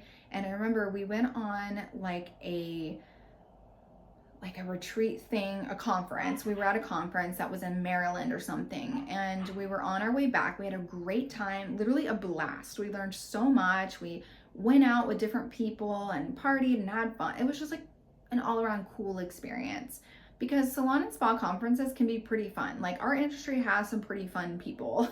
And so, we're on a high and we're like ready to come back and share with our team everything we've learned. And I remember like we're getting close to Ohio, and we're talking about some stuff, and I think employees get brought up, and maybe a particular employee got brought up, I can't remember. And I was like thinking in my head, okay, this is a perfect time to maybe segue into talking and expressing some things that the employees have come to me and talked to me about. And so I start telling her, the employees are starting to feel a little bit like they can't come to you. I feel like there needs to be a little bit more open communication, and just making them feel like they can come to you, if something's wrong. And me thinking that was just like the most simple, innocent thing to say possible. I didn't say it in a way that was making her sound like a bad person. And I had validated, how that she was working, and there was a lot there that she had to do. But, I wanted to make sure that these issues that with my employees were addressed, because they didn't have the same issue with me. I basically have an open door policy. Like, come to me anytime for anything, any question. Like, I don't care. Like, again, I'm like your big sister. I want to help you and figure it out and help you navigate what the issue is. And if I'm in the wrong, like, I'm going to take accountability for that, and I'm going to handle that. So when I brought this up, instantly mad, basically saying like, saying that I'm saying she's a bad person. And I'm like, I never said that. Basically gaslit me, and basically made it seem like I was the mean person for saying this to her, and how could I, and all these things. And so that prompted me then, because she kept insulting me, I finally was like, all right, I'm gonna let loose. I'm gonna let the beast loose. And I ended up being like, you're always like this. You're always trying to act like you work harder than me. You're always trying to prove something. That's not what this business is about. We show up for our team and our employees, and we can't do that because you're over here focused on X, Y, and Z, and whatever. So it got into a big fight. And I remember the last whatever time frame after, we both kind of just stopped fighting, and it was just dead silent. And we finally make it back to her house, of course, where my car was. And her daughters just come running out to the car like, oh my God, Ronnie. And they're all excited we're home. And I'm sitting there like, what do I even do? Because I don't want to be mean to these little girls. And I also just don't, I want to get the hell out of here. I feel so uncomfortable. I feel so gaslit by this person. Like, I need to get the fuck away. So I was like, yeah, okay, hi, all right, I gotta go. Like, I hurried up and just got in my car and I left. And I think the girls could kind of tell something was off because, you know, my business partner was pissy and whatever. And I remember like coming back to work, like maybe not the next day, but maybe like a couple of days later. And it's just, you could cut the air with a knife. I mean, the tension was so thick. And employees were picking up on it. Our managers were picking up on it. And finally, I sent her a text and I said, hey, let me know when you want to talk today about what happened the other day, because our employees need us to show up for them, and we can't show up for them right now while we're in this state. So she's like, yeah, sure, I'm going to bring so-and-so with us, which was one of my managers, which I didn't love because as much as they were a manager in a higher up position within our business, they didn't know what happened. I would have much rather it been one of our, like, Sage and her husband, or have a camera on us, record it. Like, I don't care anything. If you need that, like, for your own whatever, you need somebody else to listen, whatever it is, like, fine. But she insisted that she be there. And I was like, okay, whatever. Like, I knew I did nothing wrong. So I'm like, fine, have her there, you know? So we go on, we have this conversation, and she completely goes off on me, and she's like, I've never been talked to in the way that you talk to me. You're this, that, and the other, like, just going off and off and off. And I'm like, I'm sitting there like jaw on the floor, like, what? And I'm like, that is not the narrative that I have. So I don't know what the hell's going on. So I'm getting so worked up, and this is what happens with me when I get mad. Like, when I'm mad, I'm mad. Like, I'm angry, pissy, and I'm scary. But I get worked up and I get emotional because I'm a Cancer, Scorpio. So I very much am very emotional. And so I start crying because I think I also felt like helpless. I also felt like I was like losing control of the situation. And our manager starts crying because the whole situation is uncomfortable. And by the end of it all, I'm just apologizing profusely. And I'm like, I don't have the same narrative, but I'm sorry for anything I said to you and whatever. And I mean, I fully walked right into that one. Like, she fully manipulated myself and our manager. My manager, I'm not sure if she knew that because she stayed with her a long time. But, she just didn't, my manager just didn't know both sides really, because I don't really feel like I got to really say that, and she wasn't actually there for what happened. So for her to have any opinions, because she kept trying to pull the manager in to give her opinion on the situation, and I was just like, this is so unprofessional. Like, I feel terrible that she even is in this situation, because again, she has nothing to do with this situation. And so that's something I learned from that, was that, you just get somebody else. It's not your employee or manager. If you're having an issue with your business partner, do that. So as time went on, things got better, but they never actually got back to 100%. I had so much animosity towards her after that, and feeling really down about that situation. And I felt like I lost some control. I lost some of my confidence, I guess, in who I was. And, she kept trying to beat me down with that.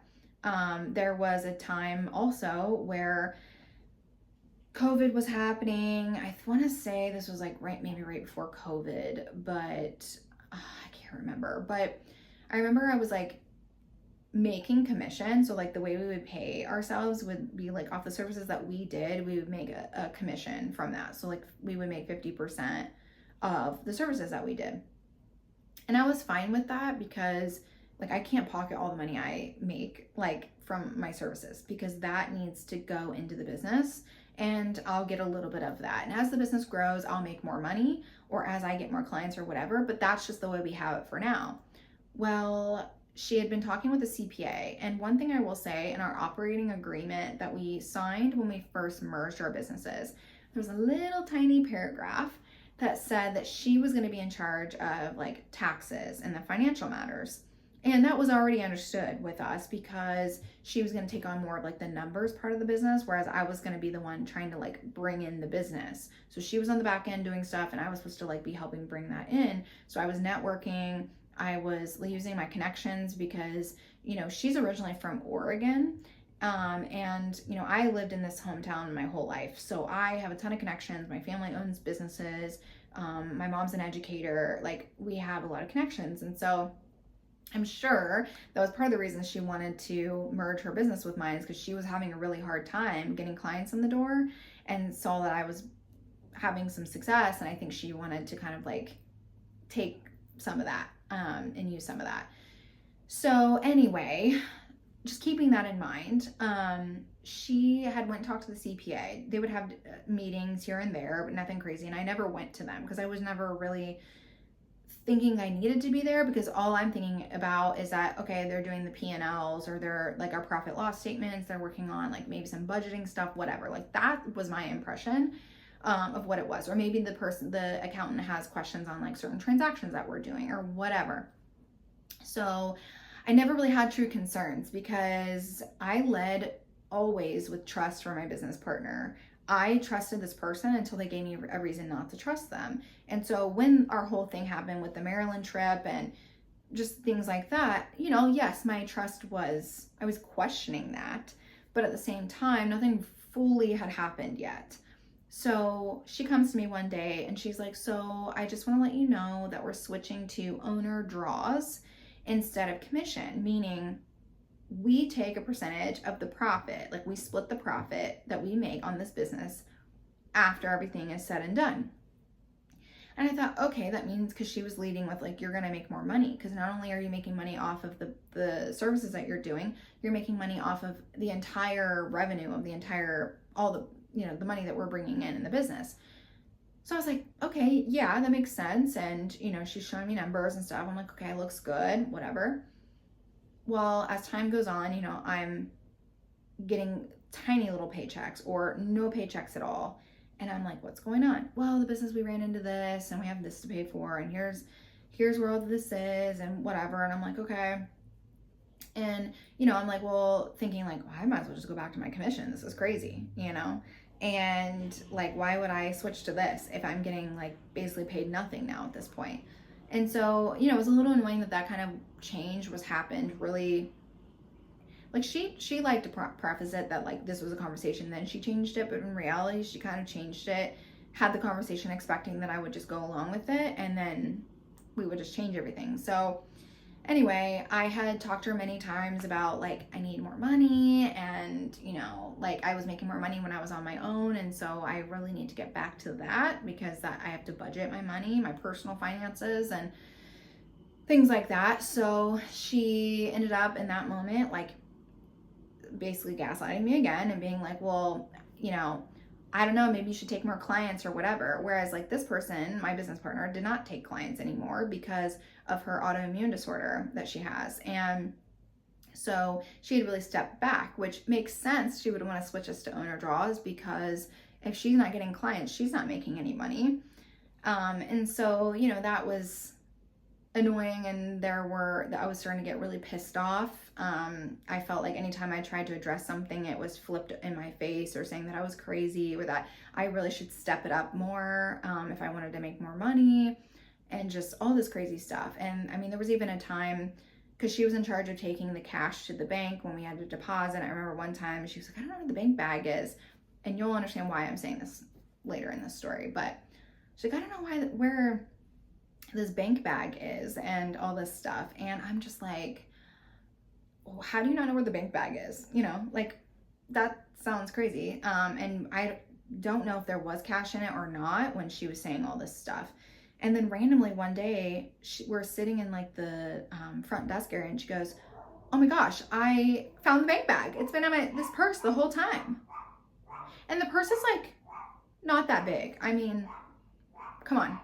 So what I want to know is why that apparently went missing for days. And I'm pretty sure when we ended up finding it, there was nothing in it. So she had deposited, I believe, and then just threw it in her bag and just didn't realize it was in there for like weeks or something.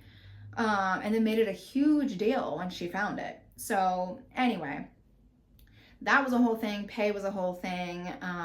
Feeling like I'm starting to lose control of my business and my own sovereignty and all of that.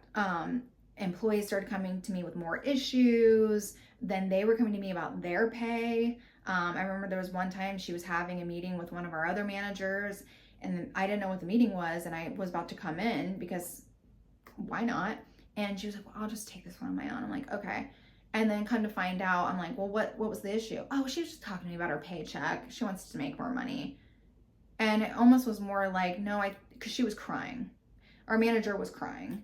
And part of me feels like she was crying because she wanted to make more money. And I think she was addressing some stuff that she felt like maybe her paychecks weren't correct, which she was in charge, like my business partner was in charge of taking care of and getting paid and all of that stuff. But, she clearly something was wrong. And so I knew there was something wrong with that. I know when we did our, right before COVID shut down, we had a big like leak in our hair suite, and it just ruined the floor. We had to redo all the flooring and stuff. And thinking about that though, she did all the flooring herself, and no matter who offered to help, she didn't want them to do it. It was very much always like, I want to be praised for working so hard, but I'm also going to bitch at all of you guys for not helping me, even though we've offered to help you multiple times and you don't take it.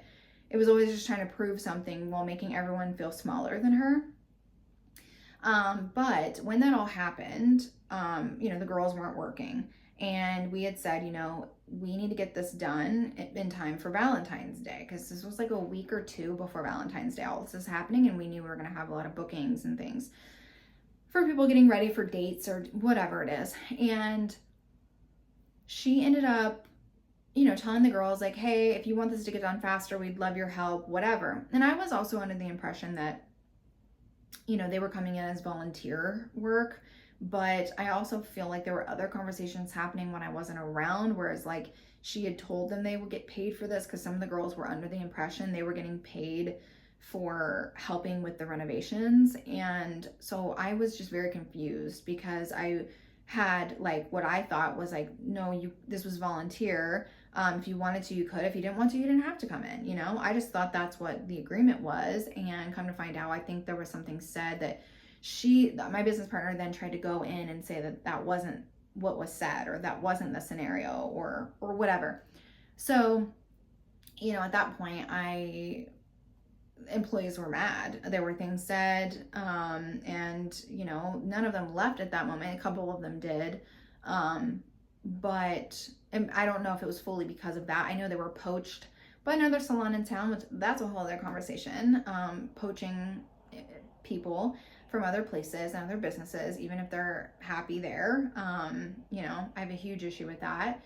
But those people left, but everybody, it kind of like went away, and we all got back to work, and then COVID happened and we were shut down. So that was just a crazy time, and I think those distractions kind of took away a little bit from what her and I's issues were, because it was like we were so much in like renovation mode, and then we're into like, now what do we do with our employees and trying to keep them positive through all of this. We were doing Zooms. I was just trying to think of anything possible to like bring normalcy and to make them know that like, no, you're gonna come back, everything's fine, you're gonna come back, and we're gonna be better than ever, and whatever.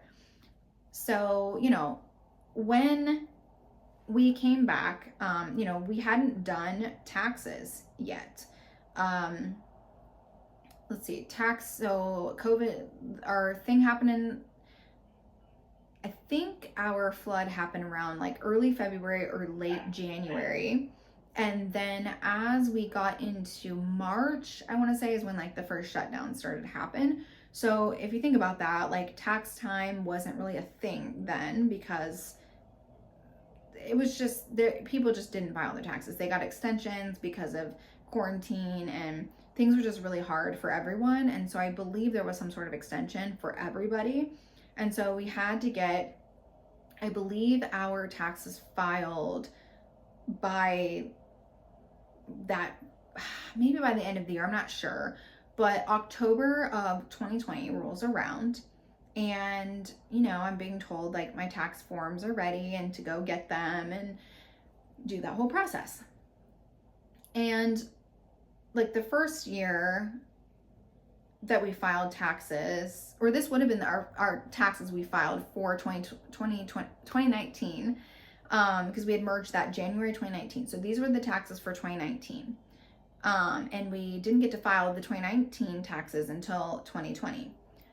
So I go in, I open up my packet of tax forms, and I see that I owe $7,000. I've never paid that much in taxes. Yes, I've been screwed in other times where I've had to pay $1,000, $2,000, $3,000. Never paid $7,000. Mind you, for the year of 2020 so far, because of shutdowns, because of multiple things, I made $8,000 that entire from January to October. But yet my taxes were $7,000. So I'm like, oh my God, like I've made maybe $1,000 more than what I owe for last year's taxes. Like, what is going on? There's no way I can pay this. And the previous year I had not made hardly, maybe like $20,000 or something. Like I really didn't make much at all. And so to see $7,000 was crazy. And I was like, well, I gave you all my write-offs. Did you use those? Like, I'm really confused. And she goes, well, in a business partnership, you actually don't have write-offs. Basically, you get paid or you pay into the business. So whatever you invest in your own personal finances, whatever gets put into the business should be basically reimbursed back to you. And that's how all that works. And you don't really get write-offs. And I'm like, what? This just makes no sense. And so the first person I call is my business partner, because I'm like, I'm calling her not even to blame her for anything. I'm calling because I need to vent, because I literally start crying. Clearly I cry a lot. I literally started crying in the tax office because I'm like, oh my God, I don't have $7,000. I'm caught off guard. I was not expecting this. I was having a great morning, and then all of a sudden this is like, slap in the face. And I'm like, what's happening? She doesn't answer. And then she texts me and she's like, hey, I'm at the bank. What's up? I'm like, oh, funny enough, you're at the bank. So funny. So then I sent her a text. I said, so they're telling me I owe this much. I'm kind of freaking out. I don't understand why. I have write-offs. They're telling me I can't use the rest. She's like, you have write-offs. You can use write-offs. I said, no, they're telling me in business partnership, like, it doesn't work this way. It's very different. And she basically was just kind of like, I don't know what to do. And then more texts came in where she was like, well, if you think I messed up your taxes, you're wrong. If you think I messed up the numbers, you're wrong. Like basically accusing me of accusing her of doing something. And I'm like, I never said any of this stuff. So it's getting kind of heated, and I'm like, oh, wow, okay, this is weird. And so part of my intuition is telling me something's off here. Like, she should not be this upset. She should be getting my back. And this has happened time and time again. She's trying to deflect the situation and flip it back onto me, and basically act like I'm the one that's being crazy, or I'm the one causing issues, or I'm accusing her, or whatever it is. And so I remember like emailing my therapist, because I actually started therapy that year, which was like the best timing ever. And I was like, yeah, I have this issue with, my business partner. I really need to talk to you. And I remember getting on the call with her and I'm telling her everything, and she's just like, whoa. She's like, I don't want to tell you what to do, but in my thought on this is that this is not a good situation for you, and I would consider your next moves. And I said, I just don't know. Like, I have employees, I care about them. I don't want to leave. Like, I was waiting. I'm like, I kept telling myself, like, if I'm not supposed to be in this situation, time will tell. It will show it to me. It will show it to me if this is wrong. And this was what I was struggling with at this moment, where I was like, I think it's showing to me right now that I need to get out of this situation. But I also was conflicted because I genuinely cared about this business, and I had made it my whole identity to be running this business. That's what I did. That was my hobby. That was my job. That was my everything.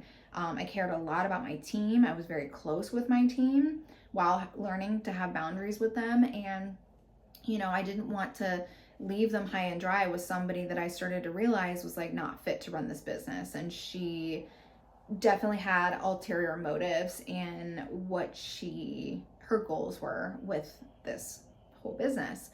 And so I, from there, had a lot to think about. Oh my gosh, I got off the call with my therapist. She's like, I want you to take time and think about it. But if you decide that you need to leave, the next time that you go in after making that decision, you need to go in and grab as much stuff as you can of your own stuff. Not like the business stuff, but like your stuff that you brought into the business that you can prove that you brought in. And so, I took a few days, I sobbed, I cried, I screamed, I just everything, like, to my fiance. And that was a time he was never expecting to have to be put into, or a situation that he thought his partner was probably ever gonna have to be in. But here we are, and we had to deal with it. And so I told my therapist, I said, I've made the decision and I'm gonna leave. This is the best decision for me, because it just doesn't seem to me that she's getting it. And I just don't know how we're going to move forward past this situation. Now, my theory is that, when the renovations happened, she had said that she was using some of her husband's money from his job to make this happen and stuff. There is a part of me that feels like, because they had like 5 kids, and he ran, he was in the Millionaires Club because he sold $1 million worth of equipment. But I mean, he's not a millionaire, and they're paying for other kids' sports and things like that. And she wasn't bringing in a ton of money. Like, she wasn't, from the looks of it on my end of things, she wasn't making much money either. Like, when I say that I wasn't making a lot of money, it's not like she was over here making all this money. But at the same time, like, I do think that there was something going on behind the scenes. Like, when the bank bag went missing, I'm thinking, okay, did she pocket all of that cash? Was she taking cash from the business and then using that and pretending like she's doing a favor from her husband?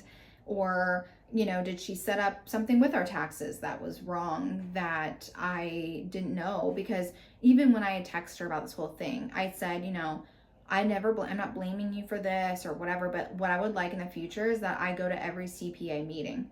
There's no reason I shouldn't be there, whether I run the numbers or not. I'm 50-50 part owner and I should go. And she just kept refusing to let me go to the CPA meetings. And so that was another reason I was like, I gotta leave, because no, this is not a partnership anymore. You're trying to use me for what you need for this business, while also keeping me out of, major business decisions and aspects of the business. So, I don't know for sure. I'm not trying to make an accusation, but when I think about things, I'm like when I think back on it, I'm like, I wonder if that's what happened.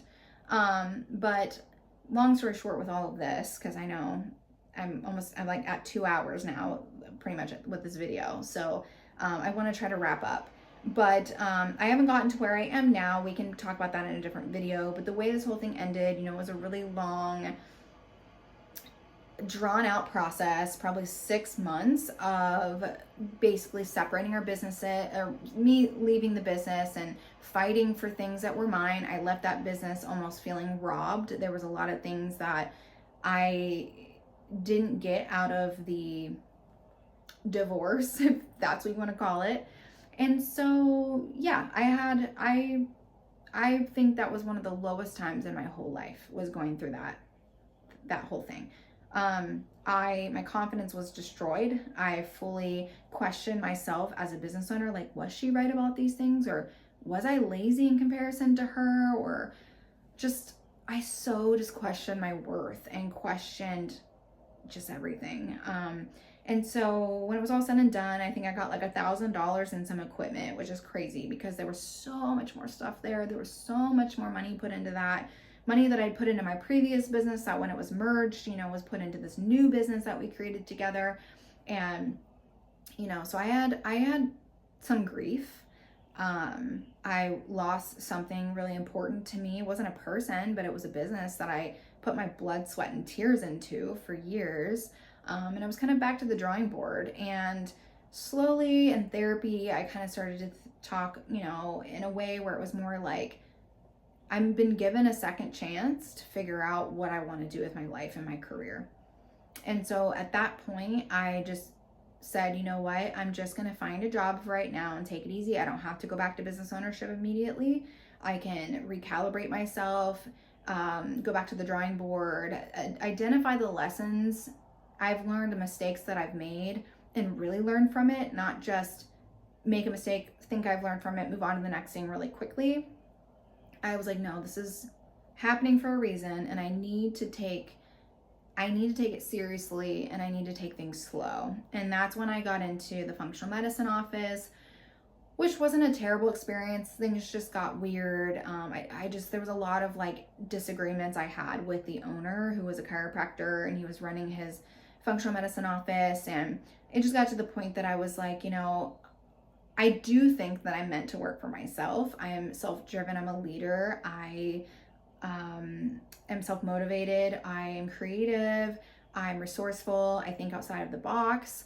A lot of the things that I had to start to relearn about myself that I knew were true, and that I knew about myself and felt confident in, and that no matter what anyone else said about that, that is my belief. That's my truth in myself and how I feel. So, obviously, like, took a while to fully lean into that. But by the time I really got to that point and I realized, like, I'm done letting anybody fuck with my career or my mental health or my confidence or anything.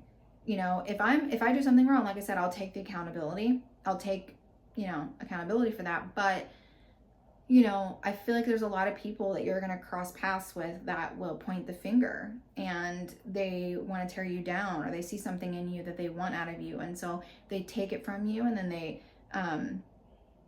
want to make sure that you feel lower than them so that they still feel up here while you are feeling down here, when in reality it was like this before, and now we're here because of this person. And I had that scenario, I feel like, happen multiple times, with just being gaslit by employers, or gaslit by these salon and spa owners, or people seeing potential in me that they really wanted to use for their own gain. And so I just got back to a point where I was like, I need to go back to work for myself. And so I actually worked out a deal with a salon, and I started there. I was booth renting. She worked out a deal with me so that I could slowly work up to paying full rent, because I wasn't fully like established there. I was still building a clientele. I was still kind of getting my name out there in Columbus, because I had ended up like moving everything to Columbus after my business partnership. Like, the functional medicine office was in Columbus. And then I found a salon nearby, and that's where I started out there. That ended up being crazy. I'm not really ready quite to go into that. But it's, again, another scenario of somebody who's really not fit to run a salon, and ended up kind of using me as somebody to help run the business. But then also, when I decided to leave because there was a lot of issues, I was accused of stealing. I was accused of, gosh, I don't even know what else, but she ended up just being extremely pissed off at me simply because I was leaving. And so, again, like, this is a theme in this industry. You'll find it. If it doesn't happen to you in the first 5 years, I'll be shocked, as an esthetician, or a salon, or a hairstylist or whatever. But yeah, so from there, I I had to leave pretty quickly because things were getting bad and I just needed to get out. So I was able to move into a salon lofts for about a year. They were really great. I signed the lease for 6 months, and it was the tiniest room, because I maybe would have stayed longer if it wasn't so tiny. But I felt like I'd overstayed kind of what the plan was, and I was ready to find something. And at the time, I thought I was going to be moving with my team. My team moved with me to salon lofts. I had about 3 employees at the time. And when I finally found a place that I was going to move to, I was going to rent 2 rooms, and I do have 2 rooms now. But I just realized that I was kind of moving into a different place personally in my business, and so were some of my employees. And it all just kind of happened at one time. I had one employee going to nursing school, and it just made sense for her to focus on like more of the medical side of aesthetics. I had another employee going through a breakup and really feeling more comfortable in our hometown. She'd actually been with me for 5 years, and she followed me from my business in Mount Vernon, or business in my hometown, to the business that I have now. And there were times with these two people where I was like trying to kind of get them to be like, okay, what do you want to do? What's your goals? All these things. And I knew that they were not fully sure. And so when they finally made these decisions of like where they're going with their lives, I fully respected that and supported them for that, because it's not easy to navigate. And I didn't want them leaving to be the same scenario that I'd been put into when I wanted to leave places. So, perfectly amicable separation with that. And I had one other one that, I just kind of told her because I felt like she had been in the industry, but I wanted her to experience other places, because not to toot my own horn, but I feel like I have a pretty good idea now of like how to run my business and how to train and how to have structure, employee handbooks, and how important that is for them and stuff. And I almost felt like she might have had it a little too good. I wanted her to experience how other places were ran so she can understand like how differently it can be from job to job. There's so much to learn. There's so much that I've learned bouncing around over the years and having to pivot and figure things out at the flip of a hat. There was a lot. And so that was her and I are still great friends and colleagues as far as like estheticians and networking with each other and talking and keeping in touch and stuff. And I keep in touch with all three of them. So over the last year, it's just been me, and it's given me the time to really focus on my courses, focus on mentorship, training from an unbiased place,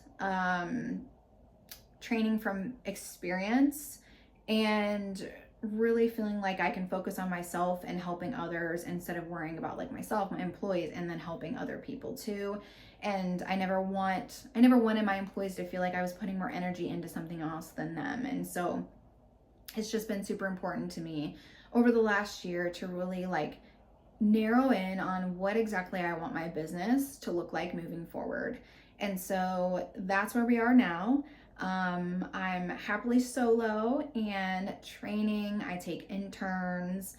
I'm still working on the online stuff like my podcast or like YouTube and social media and things like that. So, it's been kind of an interesting year. I haven't done this yet in my career where I really took time for myself to truly hone in on like, what do I want and what I not want? And feeling like I don't need to have a team to feel successful. I don't need to have some big spa storefront to feel successful. Those are all kind of illusions of success. In reality, I think my success comes from learning who I am, taking the lessons and mistakes that I've made and what I've learned, and applying that in my business, and really working on myself personally so that I can show up better professionally. I was in therapy. I've done a lot of like soul searching shadow work over the last year. And I just think I'm at a place where I feel really good right now. And as much as like, things are kind of uncertain of like where the future is going to go. Like, yes, my clients have fallen off just like every other esthetician, every other person right now. People are just not spending their money like they used to, and they're being a little bit more specific on where they put their money. And so, that's brought some uncertainty, but when I really think about it, at the end of the day, I think the greatest gift I have right now, and the thing that I can be the most grateful for, is my sovereignty. It's my ability to be comfortable being alone, finding ways to make money strictly through what I do and not relying on other people within my business to help make the business more money and trying to hold them accountable. Just really taking control fully of myself and what I'm doing and where I'm going. And not to say that I can't do that with employees. And I think that it's not like I did not like having employees. That's not what it is. There are times where I'm like, oh, I miss my team, or I miss having someone to bounce an idea off of that gets it, or, whatever it is, team meetings and feeling like I'm part of a team. But I also am somebody very comfortable alone, and I do better when I can have my alone time and think through my thoughts and not be worrying about the other opinions that are swirling around me when it comes to employees or working with other people. So every decision I make right now is mine. Every opinion is mine. Every thing is mine. So I'm not saying that you have to get to this step in your career to just be fully alone, and I'm not saying that that's for everybody. Like, some people really thrive in a group environment, and not everybody has to be their own business owner. If you look at all the things I've said in this video, I've done almost every form of job. I even forgot to mention I worked for Murad. I was a sales rep, and I had to go to Cosmoprof and stuff. I think I've pretty much worked every possible job as an esthetician, other than working in a true medical setting. But I'm super grateful for all those experiences. And, people can, if you're worried about bouncing around from place to place and you're worried about the judgment of that or what employers are going to think, my take on that is that, for one, if I see someone bounced around, I'm going to ask why.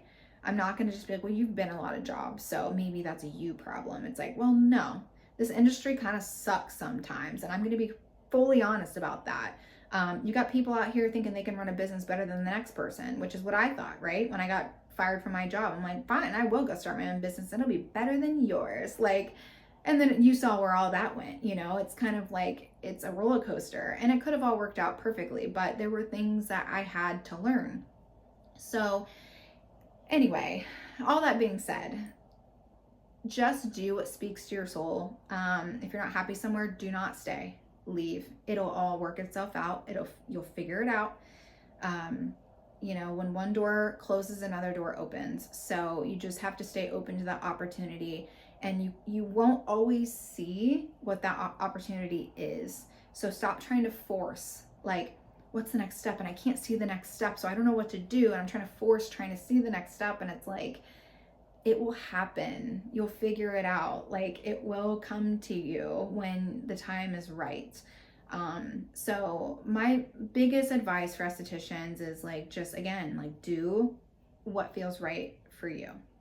So anyway, this was a long first episode. I wasn't sure how long it was going to be, but I hope that you found this valuable. I hope that my story inspires you in different ways. Maybe you're going through some of the things that I'm going through. Please comment if you have like a story, your journey, if you have like, a lot of stuff that you want to talk about and get your story out there, you think other people are going to truly resonate with that, then please message me or comment or something, and I'd be happy to kind of like talk with you and listen to you and see if that would be a good opportunity for you to share on this podcast. Because like I said in the pilot episode, this is going to be more than just me. I want to bring in, other people's experiences and what they've gone through, so that you can get a big picture of like, what a lot of people in the industry are dealing with that, it doesn't get talked about. So anyway, I am gonna go eat something because I'm starving, but I really hope you like this episode, and stay tuned for the next one.